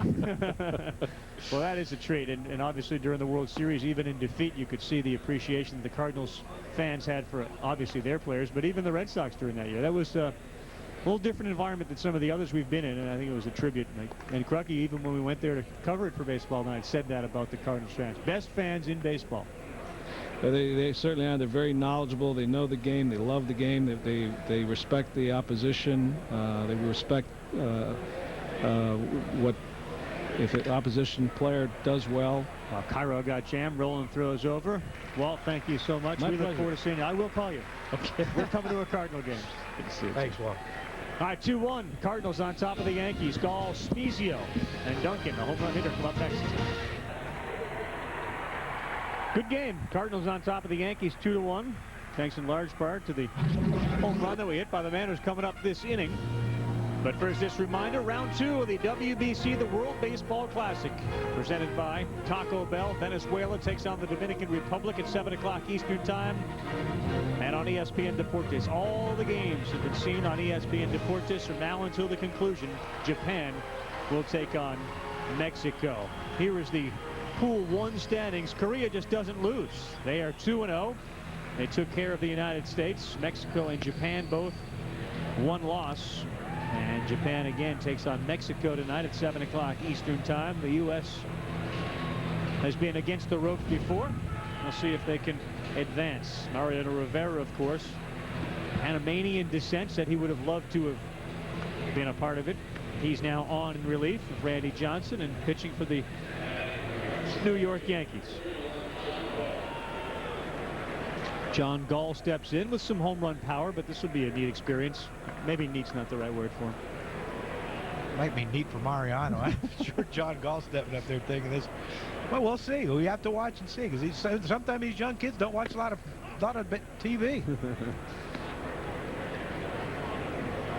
Well, I guarantee you one thing: he's going to come inside too. Yep. And we saw it there. Again, most of the time that Gall spent last year was with Memphis. Did get a call up to St. Louis. He's hacking away as he fouls one towards the Cardinal dugout. Yeah, that's the thing. When you talk to veteran pitchers, they would rather pitch to the veteran hitters in spring training, because these young kids come up and they're I mean, if it moves forward, there's a good chance they're swinging. Gall back up the middle. Pretty play. Tough throw. Got him. What a play by Felix Escalona at shortstop. And some great plays by two shortstops in this inning. Hector Luna made a great play, and then the first baseman helped him too with the great picks right there. Andy Phillips with a great pick of a low throw. Jeter-esque. Felix Escalona. That was a heck of a scoop by Andy Phillips. And that's one of the toughest ones right there. The one on your backhand side that is not a long hop. It's more of a short hop. You don't know whether you can go out and reach it or you stay back and pick it. And he decided to stay back and made a great play. Scott Spezio now in. And here's a man that Rivera has a history against. We talked about Spezio's performance with the Angels. I thought it's interesting. I mean, did your agent or did you say, I want to go play for X, call them? And that's apparently what Spezio and his agent did here. Well, no, I was I was never in that situation where I had to decide which team I wanted to play for. I was basically told, this is the team you're going to be with. You have no choice. So, but I did tell my agent when I had the opportunity to become a free agent after a year, I told him, I said, I want to stay in Philadelphia, do whatever you can to make sure it happens. And I made that clear to the Phillies, too. And luckily we got something worked out, and I didn't have to file for free agency and go anywhere. Artie Foster said Spezio went, and that was as filthy a pitch as we've seen from Rivera. Jason Giambi DHing today for the Yankees, and Phillips will probably get a lot of time at first base in the field. Strike three. Scott Spezio probably says, okay, overmatched in that at bat. Well, you know what Mariano's going to do, and he's going to jam you. And when he does throw this cutter that starts outside and works its way to the outside corner, just like that one right there, you give up on it, because your first movement against Mariano Rivera better be to open your hips and get to that inside pitch. Whew, there's a cutter on the fists. And there's not going to be a lot of sympathy here. Chris Duncan hit a huge home run early in this game, which helped the Cardinals to a 2-1 lead. He's a big guy. Well, I tell you what, he came over and introduced himself to me today, and I said, my goodness, what are they feeding you? This was the home run earlier, and it came against Randy Johnson. Letter high fastball. We had to listen to Harold chirping on the way back into the dugout. Yeah, it's always not what you want to hear when you homer off Randy Johnson's Harold Reynolds chirping. Rivera falls behind. Yeah, I'd say you were thinking that Mr. Duncan here was spending his dad's meal money on himself, because he's a large human being. Luna's on deck. 1 ball, 2 strike count. Paints the outside corner, and pretty vintage Mariano Rivera. Not a lot of questions as he walks off. Welcome back, Legends Field, Tampa, Florida, as the Cardinals have a 2-1 lead over the Yankees in the bottom of the 6th. And of course, we've been talking about it, the World Baseball Classic. 16 international teams down to 8. 400 superstars began the competition, playing for the pride of their countries in the championship. And for more, visit worldbaseballclassic.com. Anthony Reyes is now in for the St. Louis Cardinals. Crucky, part of that draft class of 1983, and he was the first for 2003, the first since the draft of 2003 to make it to the majors last year. Dave Duncan says this is the guy that's got the most electric stuff of either Adam Wainwright or Sidney Ponson, and Bubba Crosby's now getting a little flavor of that. Yeah, you can just tell by between innings watching him warm up that he had a great arm and great life on his ball, and I think that's what, when you watch a young kid pitch, I think that's what the scouts look for. They look for life on the ball. I mean, most of these guys nowadays can throw very hard. Problem is, can you make it move? If you can make it move, you got a chance. Changes in the infield and the outfield, and that ball is in for a hit. Good job by Crosby to turn one around. Hits one out to right field. The ball is thrown in. Duncan has moved from right field. He's gone to first base, and we'll send it down to Harold. Well, Ravi, you know, a couple innings ago, we got to be with Tony La Russa. This time, we're going to talk a little hitting with Don Mattingly. Donnie, how you doing, man? Doing great, Harold. So what are you working on with guys in spring training? Robinson Cano, since he's up, what are you working with him? This year with Robbie, we're just trying to keep him smooth. He came into camp. He didn't play winter ball, so we wanted to make sure he got a lot of at-bats this spring. And, you know, he kind of got big and strong over the winter. As a young kid getting strong. And early in the camp, it looked like he tried to muscle the ball a little bit. And Robbie's a smooth hitter. He got that nice little glide to the baseball. And we just wanted to keep him whippy and just kind of keep using his hands and things like that. So, yeah, well, he hit that ball out the left field like a rocket. Is that something you work with, trying to drive the ball the other way? Robbie's had that, you know. I'd like to take some kind of credit for Robbie, but I can't. This kid's been hitting since the first time we've seen him in spring last year. He's got a great swing. He's got a great disposition at the plate. We're just trying to, you know, hopefully just keep him growing and hopefully help him to, you know, keep getting better as a player. Well, when you get a pitcher and you guys have your hitting meetings, what do you talk about? You talk about what pitch he throws for strikes or how you want to attack a guy? Give us some kind of insight on what you guys discuss in your meetings. Well, it depends what style of pitcher. Number one, you want to kind of pick out what kind of pitcher is this guy. He's going. Good job of hitting by. Very nice right there. Exactly. Through the hole. A sinker slider guy. You know, and a guy that's basically going to pitch down the strike zone. He's a guy we want to basically get up in the zone. If he's a right-handed guy, we want our lefties hopefully stay through the middle of the field. If we get a ball up, we know that sinker's not really going to sink as much. It's going to be flat. And if we're looking up also in the zone, usually the slider stays flat too, so you can't get it underneath your hand. So on that kind of guy, we want to get him up, stay out over the plate for the lefties. And the righties have different choices. If he doesn't throw strikes to the slider, we'll maybe back off the plate and try to take that two-seamer away from him. That was a perfect pitch, Harold, that we saw Anthony Reyes throw for Cano to do what he did. And now Giambi comes up with men on first and third. So Anthony Reyes is in a hole here. Well, it's interesting, Giambi. Donnie, how did you get him back on track? What are some of the things that you help Jason with? What do you look at when you watch Jason Giambi hit? With Jason, you want to make sure he's not getting gliding forward. So he ends up dragging the bat through the zone. What do you mean by gliding forward? Just getting his body out in front of his hands. When he starts getting going forward right away without any kind of load. You know, a lot of times with Jason, he's kind of tall and he's quiet, and sometimes he'll just kind of glide forward without kind of loading. If you watch Jason when he's going good, he's got just a little bit of a sink on that backside. He just kind of drops that head just a hair, and then he goes. And you can see that's that little delay we're looking for, so when you got a chance to read the pitch on the way. But with Jay, really, last year all we really tried to do is get him on the tee, shorten his stroke, keep getting it shorter and shorter, and then let him find the feel. And you know, it really wasn't that complicated, just a matter of him finding his feel again. 2-1, Cardinals on top of the Yankees. 2-1 to Giambi with men on first and third. Inside, Marty Foster says ball 3-1. He gets a 3-1 count, first and third. What are you hoping he's looking for? I'm hoping he's looking for a ball out over the plate to drive to center field, to be honest with you. It's a 2-1 game right now. You know, regular season, you know, we'll take a sac fly right here. So you want him to get something out over the plate. He could drive into, you know, center field, left field. Bigby's out there. Did he catch it? Yes. Tagging at third is Crosby, so he'll come in and tie the game at 2. How get it done. That's how you get it done right there. You know, obviously in that situation, the guy's trying to get a 2-ball. You know, so he wants to get something and get Jason out front to roll over, but we want to try to get the ball up out over the plate with something we can drive to center field. Hi, boy, G. Now, when in spring, did you like the ball to get in on you a little bit more instead of getting out in front like that? Right there, it looked like it got a little bit in on Jason. That ends up being pretty good at bat. Definitely. I think in spring, the hardest thing we have to do is we want to get going forward. I mean, you played, I think guys that play, you want to go forward because you don't feel quick.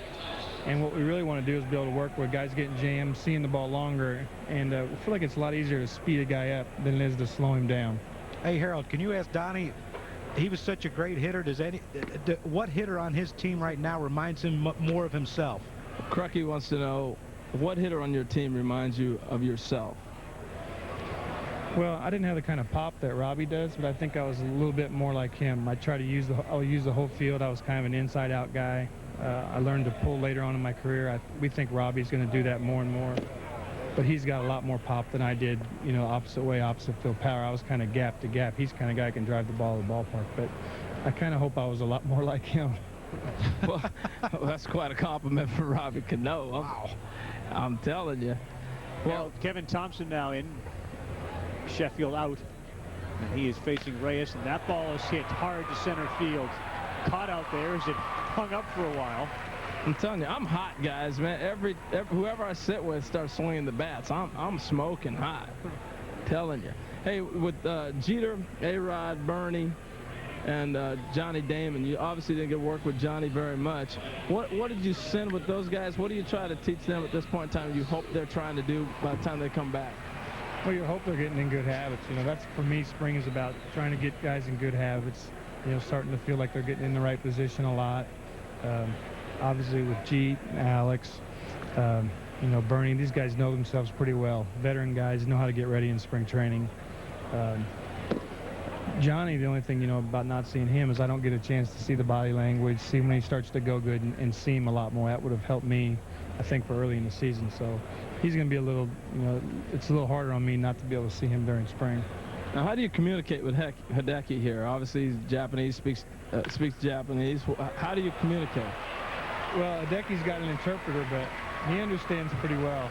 I think that, you know, the universal language of hitting, and you talk about hitting the ball here or getting your hands in this position or that, and just by showing it, he understands perfectly. But he's got his interpreter everywhere we go. He's in the cage. He's around all the time.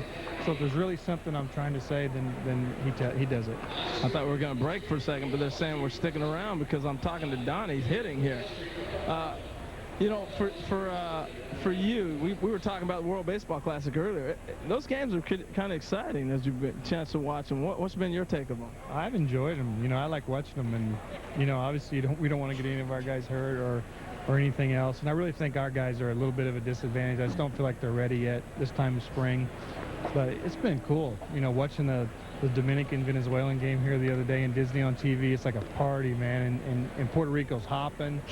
To me, it's great. You know, I love seeing it. It's kind of cool seeing that atmosphere around the game this early in the season, and it's been fun to watch. What's the one thing you miss about getting in the batting cage now as a hitter, as opposed to being a coach? What do you miss as hitting? Well, I think the only thing you miss as a hitter when you hit that nice little line drive up the middle right by the pitcher's ear. You hit one of those liners right by his head, and it's just that perfect swing, you know. You don't get many of those during the course of a year, but I guess just that perfect swing where you hit a ball just clean and you know, just that part of it. But I get to do it now through these guys. Seeing a guy like Bubba or Andy Phillips, some of these young guys that I've been able to be around for the last 3 or 4 years, actually been here for a couple, but in the minor leagues a couple too. Seeing these guys starting to have some success is really a thrill for me. Donnie, thanks for taking the time. Carl, I'm going to throw it back up to you. How about that? Spend a little time with Don Mattingly. He's even got some bats out, the Mattingly series now. The Mattingly series is out there. Well, I mean, you talked about it, Harold, with Donnie and Ron Guidry now, and Lee Mazzillia and Larry Boa. They have not only all-stars on the field, they have all-stars surrounding Torrey. They're as deep a coaching staff as you might find. Yeah, and let me tell you how deep the history is in the Yankees. Let's take a look at some of these coaches. Larry Boa wearing number 53. Tony Pena 52. There's some numbers retired, ladies and gentlemen, in that Yankees organization. Well, I'll tell you what, they're deep, and he must get a kick, Harold, sitting there. I mean, everybody who's in baseball, as we take a look at Boa, loves to talk baseball. That must be a fascinating room to just sit in and talk with these guys. Reggie Jackson, of course, always around. It's a lot of fun, and I think anytime you're around the collective group of people, you get such great evaluations, and you get to learn so much. And you know, it's not by mistake that great players continue to be around greatness. You just get better when you're around it. Yeah, and Harold, you know, getting back to Donnie Mattingly for a sec, you know, we talk about Leo Mazzoni. I joke with Leo Mazzoni all the time, you know, how tough a job you have. You're coaching some of the greatest pitchers that have ever pitched in this game. Donnie Mattingly has an all-star team that he works with every day, but sometimes those star players are the ones who are the most fickle and the ones that need the most help. And I don't feel sorry for Donnie at all. No, Donnie's got a tough job, you know, keeping guys focused, particularly. You're right. I mean, some of the most insecure people are the great players, because, you know, you want perfection. And you're looking and searching for answers, no doubt. Kyle Farnsworth on for the Yankees. Is Hector Luna. Filthy slider right looks there. Looks at a slider. Other defensive replacements, Harold, is Kevin Reese is out in center field. Melky Cabrera playing left. Ramiro Pena takes over at shortstop. Escalona slides about 15 feet to his right, and he is currently at third. And guess what? Ball went right under his glove there. Good attempt to get there after his fabulous play in the last inning. Maybe he should have just slid 14 feet and he'd have had that one. Well, I tell you what, Farnsworth is throwing hard, and no doubt. Now, here's Jimmy Edmonds getting his 1A-B of the day, Carl. He said he wanted to be out by the 5th, but it's already the top of the 7th, so he stuck around a little longer than he anticipated. No picnic. Obviously, Randy. No, I don't want to face him. Mariano. No, I don't want to go there. But Farnsworth. Well, that's the tough thing about spring training is there's days when you don't want to face that certain lefty as a left-hand hitter that you would want that day off, but if it falls in the schedule where you have to play, you just take your offer and go on. No doubt about it. Jimmy's a veteran, and he just happened to pick the right day because you don't know when these guys are pitching. Right. You don't follow their rotation in spring training. He just happened to pick a great day to not have to face Randy. Well, we saw Luna. Remember, Tony told Harold earlier in the game, green light. He then stole the base and later scored a run. And he may go again. Well, it'll be interesting here because you got Edmonds up, you got the hole here on the right side, and give him an opportunity to shoot a ball through there. So he may not be as up to run. He might run later in the count. So steady for so many years in center field for the St. Louis Cardinals. Edmonds has been. He's got a whole wing in his house, I think, dedicated to just Gold Gloves. He's been a dedicated work on that defense too. He takes a lot of pride in it. And as his career moves on, if he plays 3 or 4 more years, and he can end up with well over 400 home runs with all the Gold Gloves, getting right there, you have to start talking about him being a Hall of Fame player. You really do. I have to agree with you. And he has put up some big numbers through the years. He's had some MVP type of seasons. Yeah, and it's not like he's played in bandboxes either. I mean, St. Louis, Busch Stadiums is a bigger ballpark than the new ones that they've been building, and this guy continually puts up 30 to 40 homers every year and wins Gold Gloves. What more do you ask from a player, a Hall of Fame player? He'll get over 1,000 RBIs this season. He'll end up with another 30 home runs. I'll tell you what, man, I'm down here in the Yankee dugout, and I'm looking at Kyle Farnsworth. This dude is a stud. He's big. He is big. He is put together. He's always been put together. I think the question around Farnsworth has been his ability to either close games as Luna goes. Stinnett had that ball bounce out of his glove, so another stolen base. Well, you saw he waited late in the count, Carl. He went on a deep in the count when Edmonds had opportunity to hit the ball through the hole, and then he went later in the count. He picked a great pitch. He got a breaking ball to run on. Oh, and that's knowing your pitcher too. Kyle Farnsworth, he does throw hard, but he tries to strike people out with that slider now. And Hector Luna, give him credit. He probably realized 2 strikes. He's probably going to throw this slider, and I'm going to go. With Farnsworth on the mound, Luna checking back, and they're going to throw down to second. No play there. That's, again, Ramiro Pena at short. Probably be the last time all year that you see him throw to second base. Once the season starts, that ain't happening. You don't do those pickoffs much. You let that guy concentrate on getting that hitter out. Isn't it amazing? Once you get to the big leagues, there's no more daylight, Harold? Yeah. Or once the season starts, I'm sorry. Yeah. What he means by daylight is just a simple glove signal that the shortstop or second baseman breaks in behind the runner and try to pick off. But you don't see it once the season starts. Usually right out of spring training or right after All-Star break. Must be because of all those night games. Yeah, that too. You're funny. The comedian is back. 3-2 to Edmonds. Got him with an off-speed pitch. 3-2 slide piece. Yankees and Astros, folks. Wednesday, 1 o'clock Eastern time. Harold, John, and I will head about an hour away from here up to Kissimmee, Florida. You see Andy Pettit, Mike Mussina, good pitching matchup. 1 o'clock Eastern time on ESPN. Miguel Hernandez, the catcher today, steps in. 1 man down. Luna on second base after a steal. That ball is hit to left field. And Melky Cabrera is there, brings it in and throws it in. 2 men down. Carl, I want to go back and talk about that strikeout there. That's the ability that Farnsworth has. Crucky, you were talking about earlier, the assortment of pitches that he has, and he'll throw them at any time. That's why his strikeout totals can pile up. He's electric with that stuff, and you were talking about his maturity as a pitcher. That's one of the things, that he's able to throw that breaking ball for strikes now. That's a big pitch. Well, it is, and you know, again, you have a runner on second base. You have Jim Edmonds up. You know his reputation as being a great hitter, a great RBI guy. You know, if you walk him there, even though it's spring training, if you walk him there, you walk him. You know, you get the next couple guys, and you're out of the inning. Junior Spivey steps in. Spivey struck out in the first, lined out hard to the second baseman in the third, and in the fifth inning, he flew out to the second baseman. It'll take some time. The Cardinals seem willing to spend it on getting Spivey back to that form, which made him such a special player for the Arizona Diamondbacks. Terrific athlete. Well, he can do a lot of things, and I thought it was a great answer that Tony La Russa said. I'm looking for somebody who can do everything, a versatile athlete, catch, run, throw, and that's how he views the second baseman. There's other clubs in the National League. You take the Dodgers, for example, Jeff Kent, you know, he's going to hit home runs. He's not looking for that type of player, so it depends on your ball club and your makeup.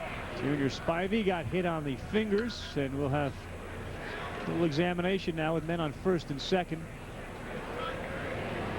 Tony La Russa going out as well. Aaron Miles, of course, one of the would-be second base candidates, is already banged up.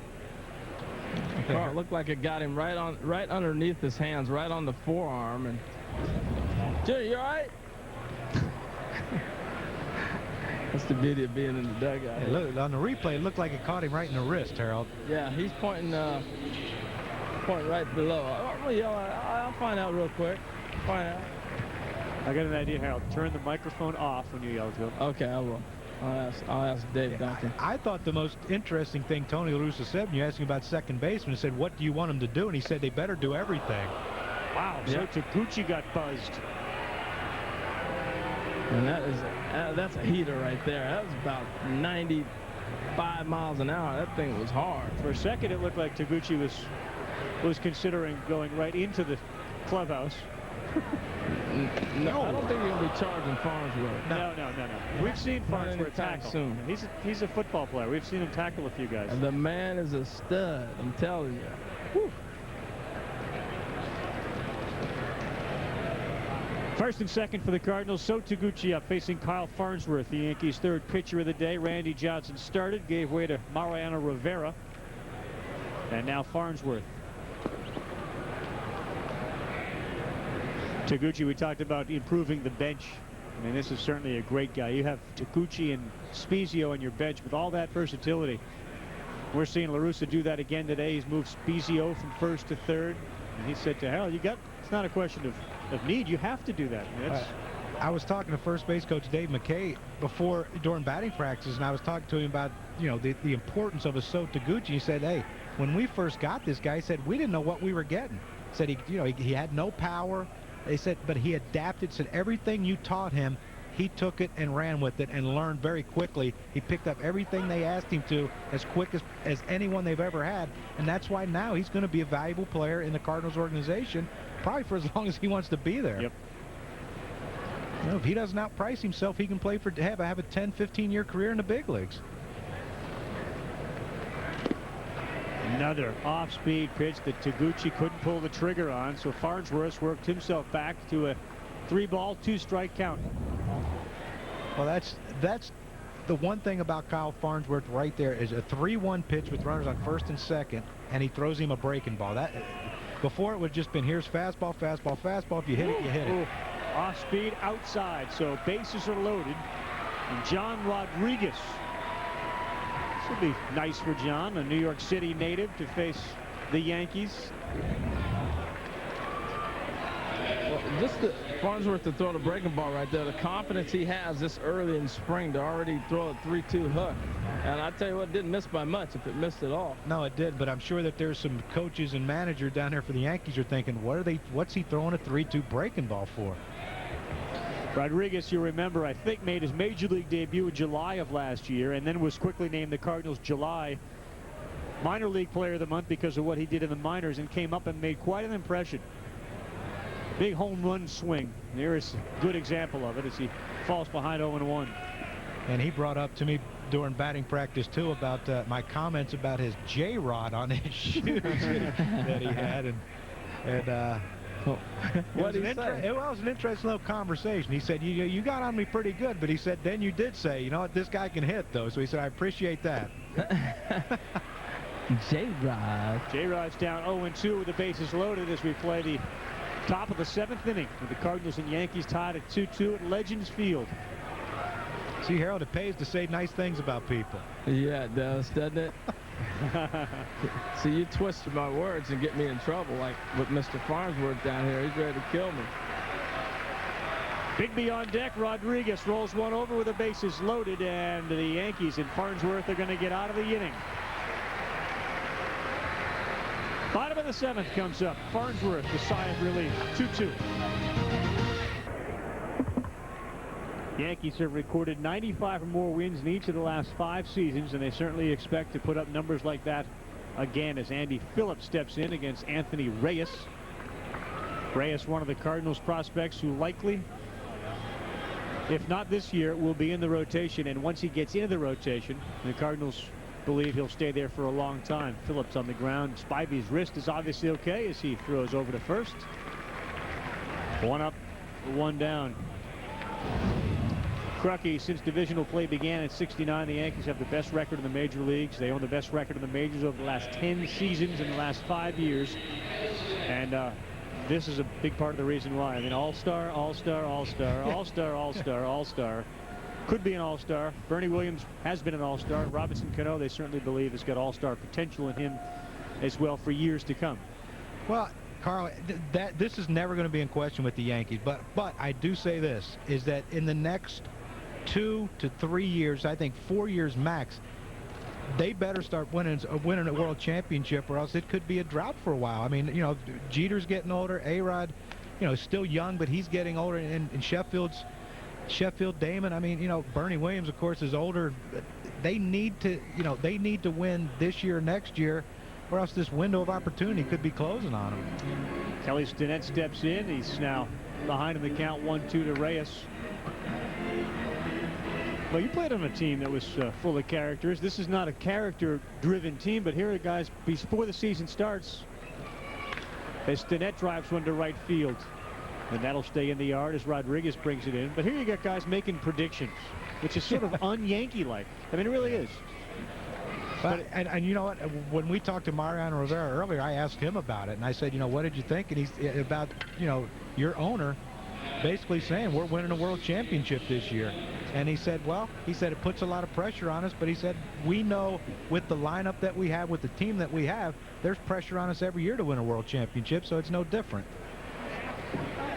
Shelley Duncan now into the game. You think Joe's doing Dave a favor? Oh, I think, yeah, and I think that, you know, he needs to get a guy in there to take care of, you know, give Kelly Stinnett some time off it. Yeah, I called him Eric Duncan earlier, and it is Shelley Duncan.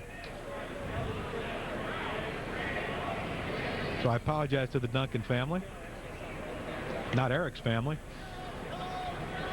Second round pick in the 0-1 draft, so Dad Dave got a chance to see one son hit a home run. It was a smash. Cool. And now Shelley looks at an off-speed pitch. Anthony Reyes. So what are your impressions of Reyes? Because Ponson was very good. Ponson was very good. I think Anthony Reyes has, I think, better overall stuff. But again, you know, it's youth and being able to locate. And if he, you know, and I think it's the versatility. I think Ponson could be a guy that if he doesn't win the 5th starting job, if Anthony Reyes beats him out, then Sidney Ponson can go in the bullpen and be a middle reliever, a long guy, maybe even a setup guy if he can accept that role. And you know, I think when you have a young guy like this, you don't want to put him in that situation right now. You want him if he's going to be a starter, you want him to, when he comes to the big leagues, to be a starter. Hit a hard ball down the first base line, but fouled. Tell you what, you're right. Whatever Duncans are feeding their kids when they were growing up. Ooh. Shelley's a load too.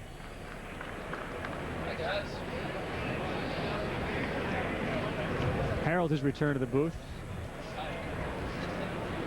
They're afraid to turn your microphone on again, Harold.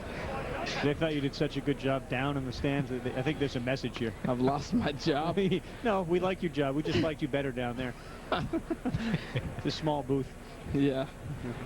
Oh, man. Interesting stuff, though, getting inside the mind of the manager there with Tony La Russa. That was real good perspective from the way he thinks. And thanks again to Tony for the access. You don't get that during the regular season. You know, we see Tony in the dugout during games, and he's prancing back and forth, he's pacing, and you know his mind's going 150 miles an hour. What do I do? What do I do?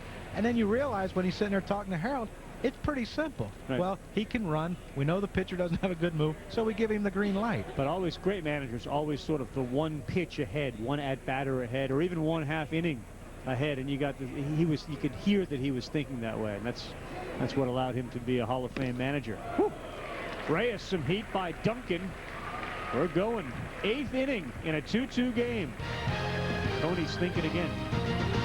Welcome back, everyone. Harold has rejoined us. Tanyan Sturtz now on the mound for the Yankees. Well, not necessarily cooler up here, but what a great perspective you have. You guys got it made up here, though, man. Water. I don't have no water down there either. We'll give you some water. No, that was great. I love doing that. Talking to Mattingly, Tony La Russa, just talking baseball. And really, spring training is really the only time you can do that, where everybody's relaxed and they get a chance to really talk about this and stuff. Gene Michael, you know, thanks to everybody. The access was tremendous. Thank you to the Yankees for letting us be able to go around the stadium. That was great.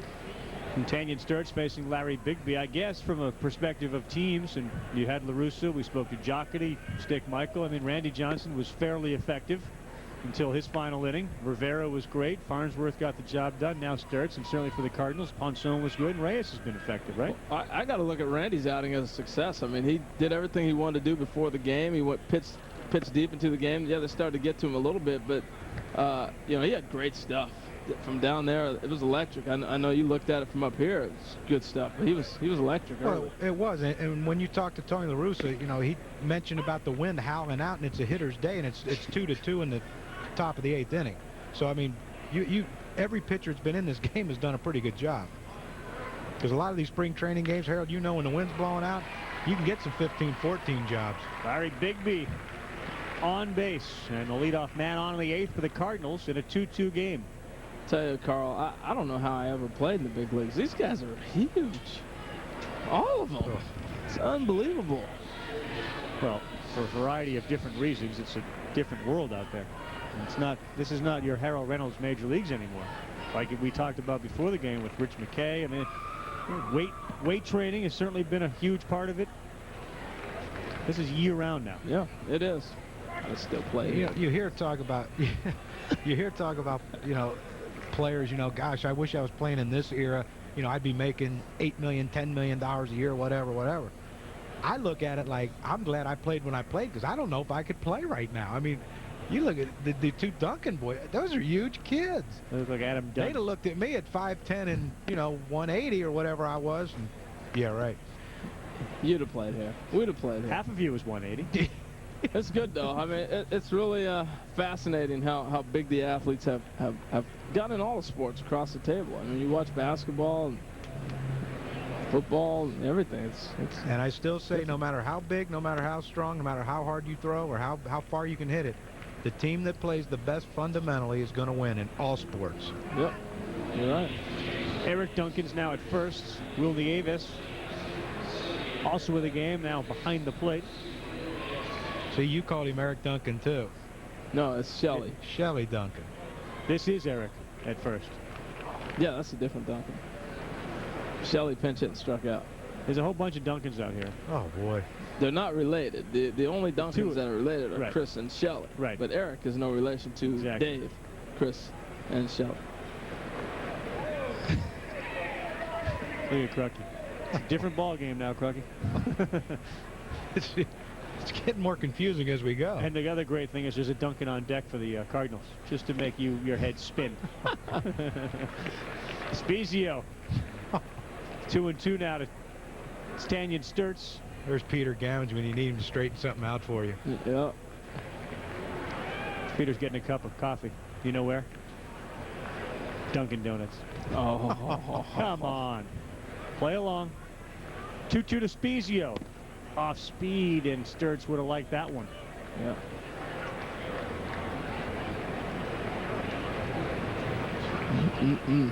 Tell you what, Yankees get this kind of pitching. It's going to be tough to beat. They could win 130. Uh-oh. There's a 30 again, Ravi. That's what he had Randy Johnson winning a few years ago. Runner off, up the middle, and through. Oh. Bigby's going to go to third, and the Cardinals are in business here with men on the corners.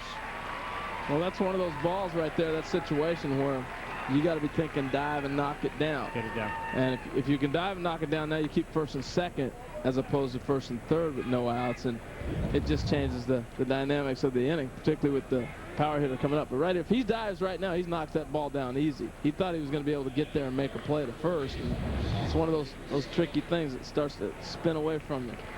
A lot of these mistakes are made like that. It was a mental mistake. Yes, he should have dove and knocked it down, but there's a lot of these mistakes being made because these guys are so athletic right now. They think that they can make every play without having to dive. Well, and that's timing too. I mean, that's another timing play, and that comes, you know, he's going to learn that. That's Chris a ball Duncan, that ball is fair. It was called by the umpire late. The run scores. And that's one of those plays, the first baseman. Again, we're talking about timing and situations. I don't know if he wants to necessarily throw that ball to second base. Even if he turns two, you give up the lead run. It's the 8th inning. Is that a fair ball? Yeah, that's a play right there where you have to charge it like he did, but you can't turn your back like that. You have to check the runner at third. I mean, you know, it's a 2-2 ball game in the 8th inning. You got to get the guy out at home, and he was thinking double play the whole way and giving him a run. Now 3-2 now.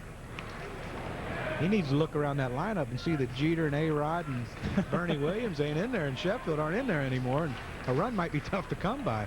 Hector Luna now up. Insurance, the former Spezio at second. That's one of those enticing plays right here. And Cruck, you're absolutely right. Right here, he needs to stop, freeze, look at the runner back at third, because you know you're going to get one. Absolutely. But plus, he was so close to the line. You can charge that ball and keep your momentum going toward home plate and tag the runner coming to first base if you have to, if no one advances. You let the guy go to second, you get the run at home. That was Eric Duncan fielding, Chris Duncan doing the hitting. Luna sharply to left. Caught in left field by Cabrera, and he'll throw it back in. Yeah, and sometimes in spring training game, you get thrown in. You get thrown into a game, 7th inning, 8th inning. You're not thinking situation. You're just out there playing in his defense. And but that won't work. No, that's not going to work. He should know better. Joe. He should know better. What do you think Joe Torre says to Eric? What were you doing? What were you thinking about? I just got put in the game. I really was. I mean, that won't work. No, that won't work at all. No. But, you know, Harold, it's like that. Every time there's someone on base, you tell yourself before every pitch, if he hits it here, I'm going to go here. If he hits it, you know, down the line, I'm going to go here. If I have to back up, I'm going to try to get the force at second. Now Brian Daubach. You tell yourself before every pitch, every situation that could possibly happen with this batter and where you're going to go with it. Yep. And not to blame it on one person, but that's Cano out there playing second base. You mentioned how that ball got through. If he keeps that ball in the infield, there's no runner at third. Changes the whole inning. You know, I would rather have a first and third situation with no outs as an offense opposed to first and second. It's just sets up holes in the infield, everything else. Brian Daubach trying to make the Cardinal team. He's been somewhat of a journeyman. Yeah, you just don't realize how valuable it is to be able to get yourself on third base. Like I said, Spezio tops a ball, and what happens? He scores a run because of the topper, or Duncan topped it. Any other time, it's not an RBI.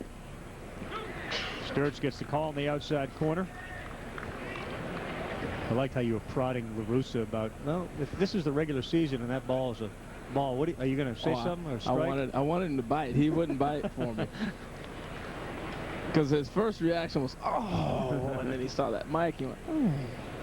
Well, just knowing Tony over the years, he is a little more smart, a little more intelligent than you and I. Well, he is a lawyer. You know, he does have a law degree. I'll give him that, no doubt. Inside pitch to Daubach there. 3-2, the Cardinals on top of the Yankees. Home run of the game came off the bat of Chris Duncan of the Cardinals. It gave them a 2-1 lead. Daubach skies one. Little triangle out there. The Yankees find themselves down a run as they come up to bat in the 8th.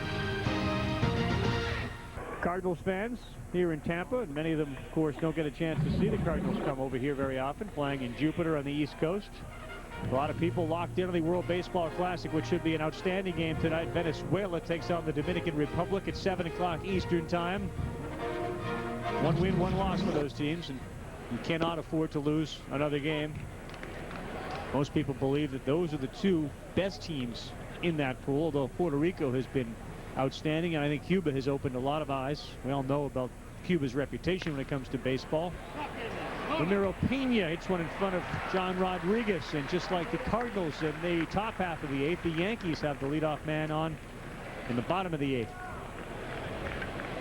And Kevin Reese now steps up. He headed to the 8th, 9th innings. It's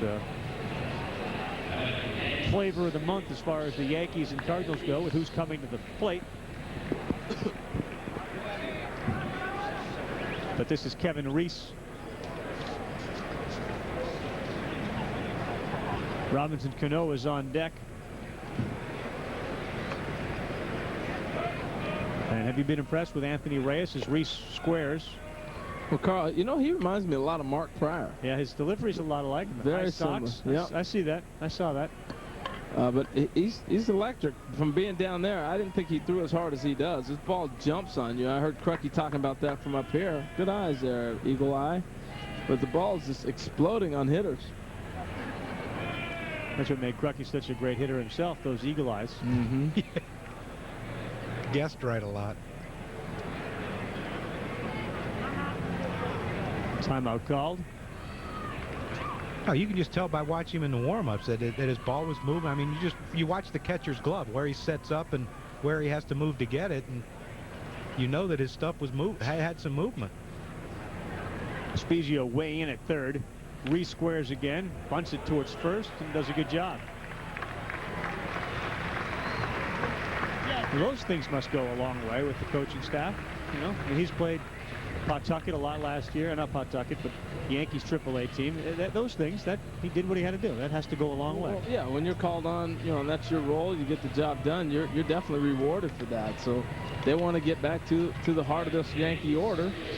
And here comes Cano. He did a nice job executing. And that's a hard thing. You sit there for 8 innings, and you think, you know what, I finally get a chance to hit. I mean, you know, when you're wearing number 91 or 71, it's a pretty good chance you're not going to get many ABs in the spring, and you want to show them what you can do hitting, and then they make you bunt. No. They'd like to see Robinson Cano deliver here. Reyes falls behind, 1-0. Robbie's put on some weight, too, this offseason. He got a lot stronger. Mentioned Duncan hit the home run for the Cardinals in this game. The only home run for the Yankees was off the bat of Cano. It went the other way. Hit that in the 4th inning.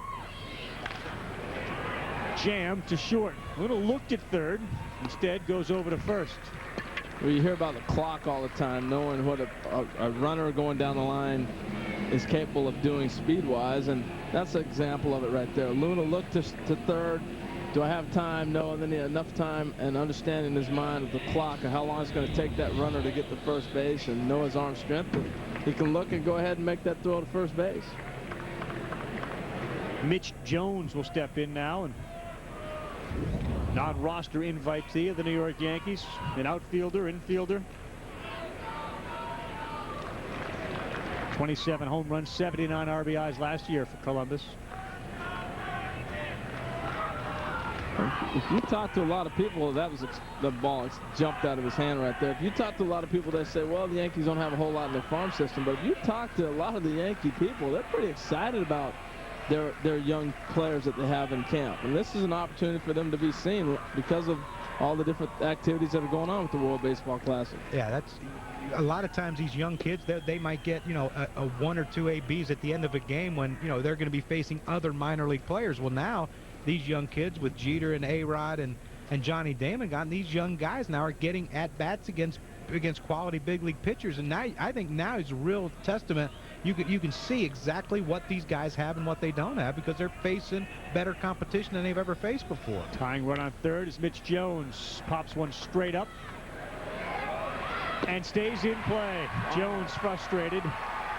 Hernandez there to make the play. We'll go to the last of the ninth inning with the Cardinals on top, 3-2. Legends Field, Tampa, Florida. Spring training. Baseball on ESPN continues. With Harold Reynolds and John Kruk, I'm Carl Ravitch. Cardinals got a 3-2 lead, scoring the go-ahead run in the top of the 8th inning. Reviewing, we saw Randy Johnson throw for the Yankees, pitched well. Same can be said about Sidney Ponson. Dave Duncan, the pitching coach of the Cardinals, said the 5th spot, it's kind of a push between Ponson, Anthony Reyes, Adam Wainwright, who we didn't see today. I'm not sure that either Ponson or Reyes gained an advantage. They both pitched pretty well. Now it's Mike Myers on for the New York Yankees. You saw Myers, of course, for the Red Sox last year in 2005, and he's known, obviously, for his submarine pitches. Miguel Hernandez rips one past the third baseman, and Cardinals are in business again. We talked about the Yankees opening day lineup, and you said all-star, all-star, all-star. Eckstein continues to be an outstanding performer for the Cardinals. Junior Spivey, Albert Pujols, Scott Rowland, Jim Edmonds, Juan Encarnacion is going to fill the shoes of Larry Walker. Larry Bigby likely to play in left field, so Taguchi's going to get a lot of time in the outfield. Yadier Molina and Chris Carpenter, who's been outstanding, hasn't given up an earned run, hasn't given up a run this spring, and has been Cy Young-like, just like he was last year. I like how they go about their business. You know, they got an idea of what they're trying to do to get to opening day, and that's how they approach spring training, and those are the players that just kind of plug them into the system and say, here's what we expect you to do, go get your work done. And they don't ask you to do anything more than what you're capable of. You know, they're not asking So Taguchi to be a 20-homer, 160-game played guy. I mean, you know, this is what you do. This is what we're expecting you to do. Larry Bigby the same way. And they rewarded So Taguchi for that. You know, they gave him another contract, and he got good money for that his role. I think that's why you see the St. Louis Cardinals have success with a great bench, because their guys get to play a lot. So Taguchi plays a lot of games. Unlike the Yankees, you know, their bench players, they're not going to play that much. I'm sorry. Where are you going to go? Jeter's going to play a bunch of games. A-Rod's going to play. Matsui, Sheffield. There's nowhere to play. Johnny Damon's going to be out in center field. You know that. I mean, these guys come to the ballpark every day, and 3 or 4 different guys have a chance to play every day. A lot of free money sitting on that bench. Junior Spivey looking at that funky delivery from Myers. That one goes into the gap. Hernandez goes to third. Spivey hit the ball hard a couple of times. Once right at the second baseman, and that one he elevated into right center field. Well, he's had a good day, and the big thing is he's got some balls hit the ball, and he also had some balls hit to him. He got a chance to show his defense, so I think that was important. Number 99, So Taguchi now steps into the batter's box.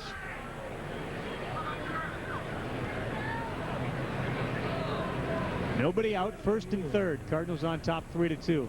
Taguchi can do a lot of things with the bat as well. One of the things you notice about him, chokes way up on it. Well, and he has the ability to shoot the ball the other way and hit that hole. And even if he doesn't hit the hole, it's tough to turn a double play when you hit a ball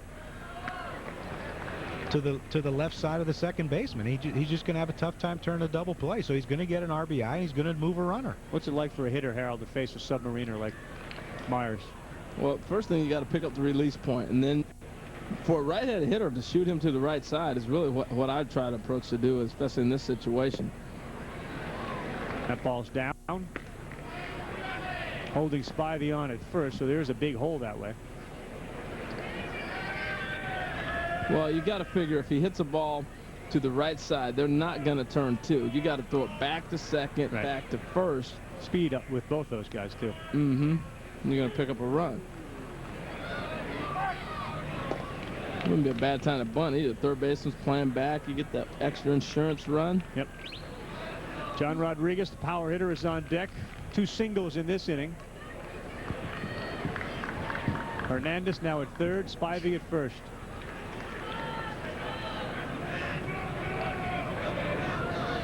The 1-1 Taguchi lifts it to right. Hernandez set to tag. He's coming.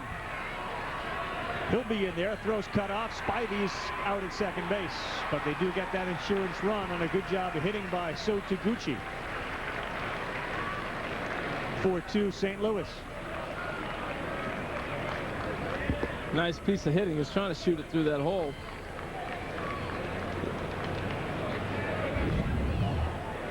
You know, that's what happens when you hit the cutoff man, too, Crucky. Good things happen when you hit your cutoff. Yeah, it does. And I think Junior Spivey might have made a little mistake there. I mean, you have to read that throw. You know that the first baseman's a cutoff man. You saw Robinson Cano over towards second base. There's no one on first. You can take 4 or 5 steps right there, Junior Spivey, and then say, okay, it's a bad throw. They're not going to get our man at home, so I'm going to go back to first base. Instead, he kept going and ran himself into another out. And sometimes those are the things you do when you're trying to impress. And press. That's called pressing, not necessarily impressing, but pressing to try to make things happen. Well, you understand if you take the I am off of impressing and separate it, you could say I'm pressing, which is what a lot of people say he's been doing so far this season. Rodriguez to the catcher. Cardinals go to the bottom of the 9th, leading 4-2. I'm not pressing right now.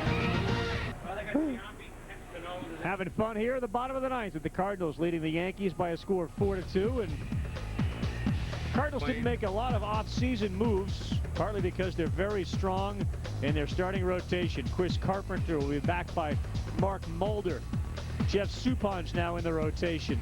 Supon may be the 4th starter. Sidney Ponson is there as well. Jason Marquis is another name that the St. Louis Cardinals have in their starting rotation. So Walt Jocketty, instead of spending a lot of the money early, and they have some money to spend, kind of hanging on to that stuff.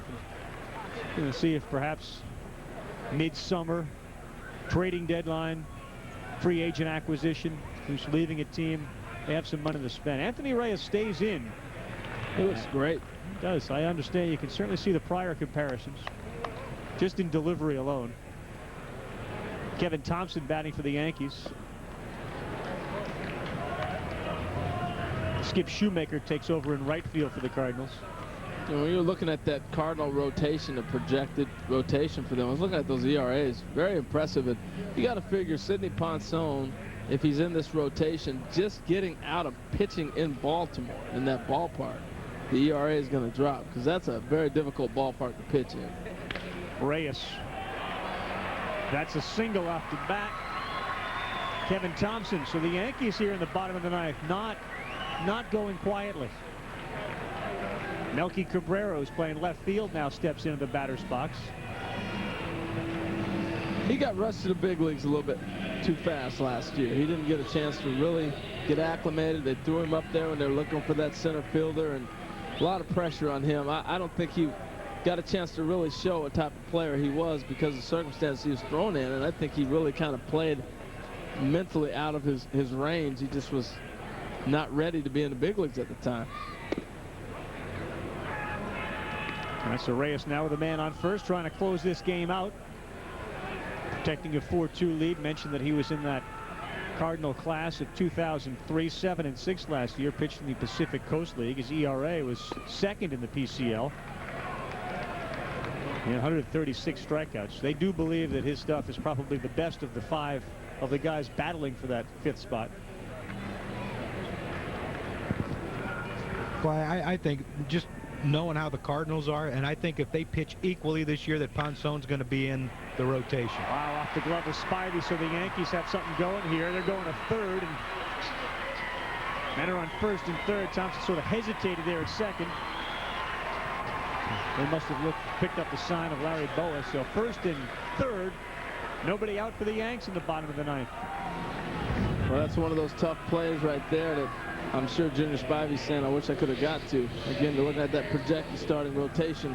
I just think that the veteran's going to win out with Tony La Russa. I think if Sidney Ponson and Anthony Reyes pitch the same, or even if Reyes is a little better, I think Sidney Ponson's going to get the nod because he has that veteran experience. All right, Eric Duncan now steps into the batter's box. First and third, and Anthony Reyes. I'm sure they want to see how he deals with trouble like this. Ball 1. Well, I got a chance to watch him at USC years ago, and that's one of the, Mark Pryor's a SC Trojan also. Same pitching coach down there. So you got similar mechanics. I don't remember his ball jumping this much, and a lot of times when I see college pitchers, by the time they get to the College World Series, they're tired. He's healthy, he's strong, and he's throwing the ball pretty dang good. Duncan shatters his bat. They're going to look for 2. Luna for first. They got 2, but the run comes in, so it's a 4-3 game. That's a tough pitch from Reyes. And that's a nice turn right there. And what I like about the turn on that double play is they're playing so deep. You know, they're playing so that first and third is not going to beat them in this situation. Want to make sure you get an out.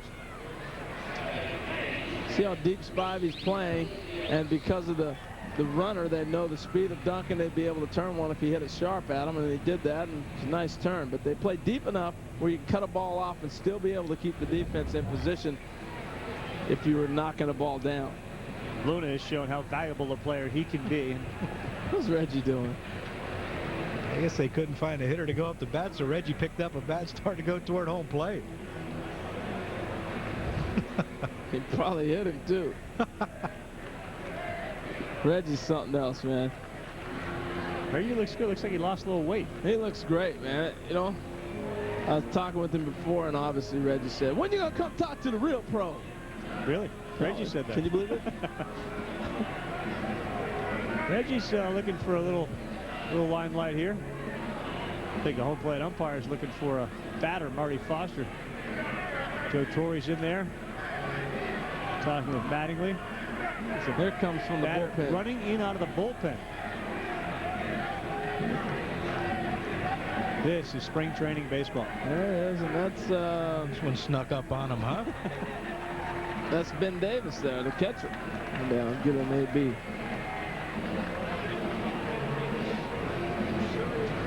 Was he working in the cage down there? Because this is an impossible situation. Well, it's if he wasn't. Underneath the tunnel down there, yeah. They've got pitchers are still throwing, getting work, but underneath, down there where he ran from, there are batting cages underneath. So a lot of guys Sheffield's down there taking swings. A lot of guys are still hitting, even though spring training games are going on.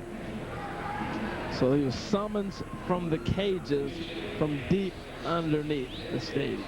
This has got natural written all over it. He comes out of the cage, steps into the box, goes yard, ties the game up.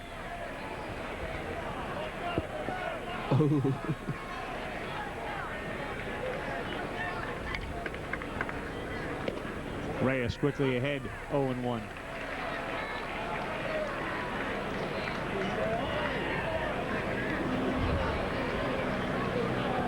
Crucky's getting a little nervous. Oh, way out in front of that one. Yeah, don't worry about it. It's going to be tough to count. That's nasty right there. Yankees have 3 runs on 8 hits. The Cardinals 10. Ahead and over. Good job of pitching both Ponson and Anthony Reyes as the Cardinals beat the Yankees by a score of 4-3. And certainly from Dave Duncan's perspective, this was an enormous success. He saw his son hit a home run, and both starting pitchers, both potential number 5 starters, I think fared very well for the Cardinals. And in the case of Randy Johnson for the Yankees, as Harold said, he would deem that a success as well. Well, I agree with you 100%. I think when Randy looks back at today, you know, he gave up a couple runs, but I think when he looks back, you know, he had a great slider. He had a good enough fastball, not his best fastball, but a good enough fastball to complement his slider. And Harold mentioned it early. It had the downward bite that he didn't have pretty much the whole first half of last season. Well, the big thing, too, in spring training is it's a progression. You want to build to be ready for opening day. And Randy Johnson's on track. You know, last year he was behind a lot. And I think for him being healthy and showing the stuff that he had today, it was a big success. But, you know, I can't not forget what I just saw with Reyes. He was impressive. He was very good. And they know that. Anthony Reyes does a good job for the St. Louis Cardinals, and Tony La Russa. And again, thanks to Tony, who provided us with a real unique look at today's game, having Harold sit down next to him and go over the mind of a manager. Certainly a guy who's headed to the Hall of Fame as a manager.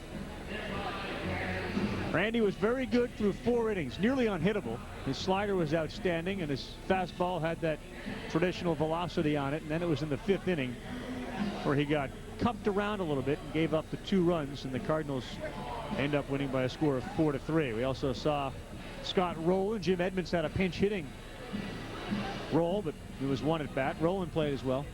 Well, he did.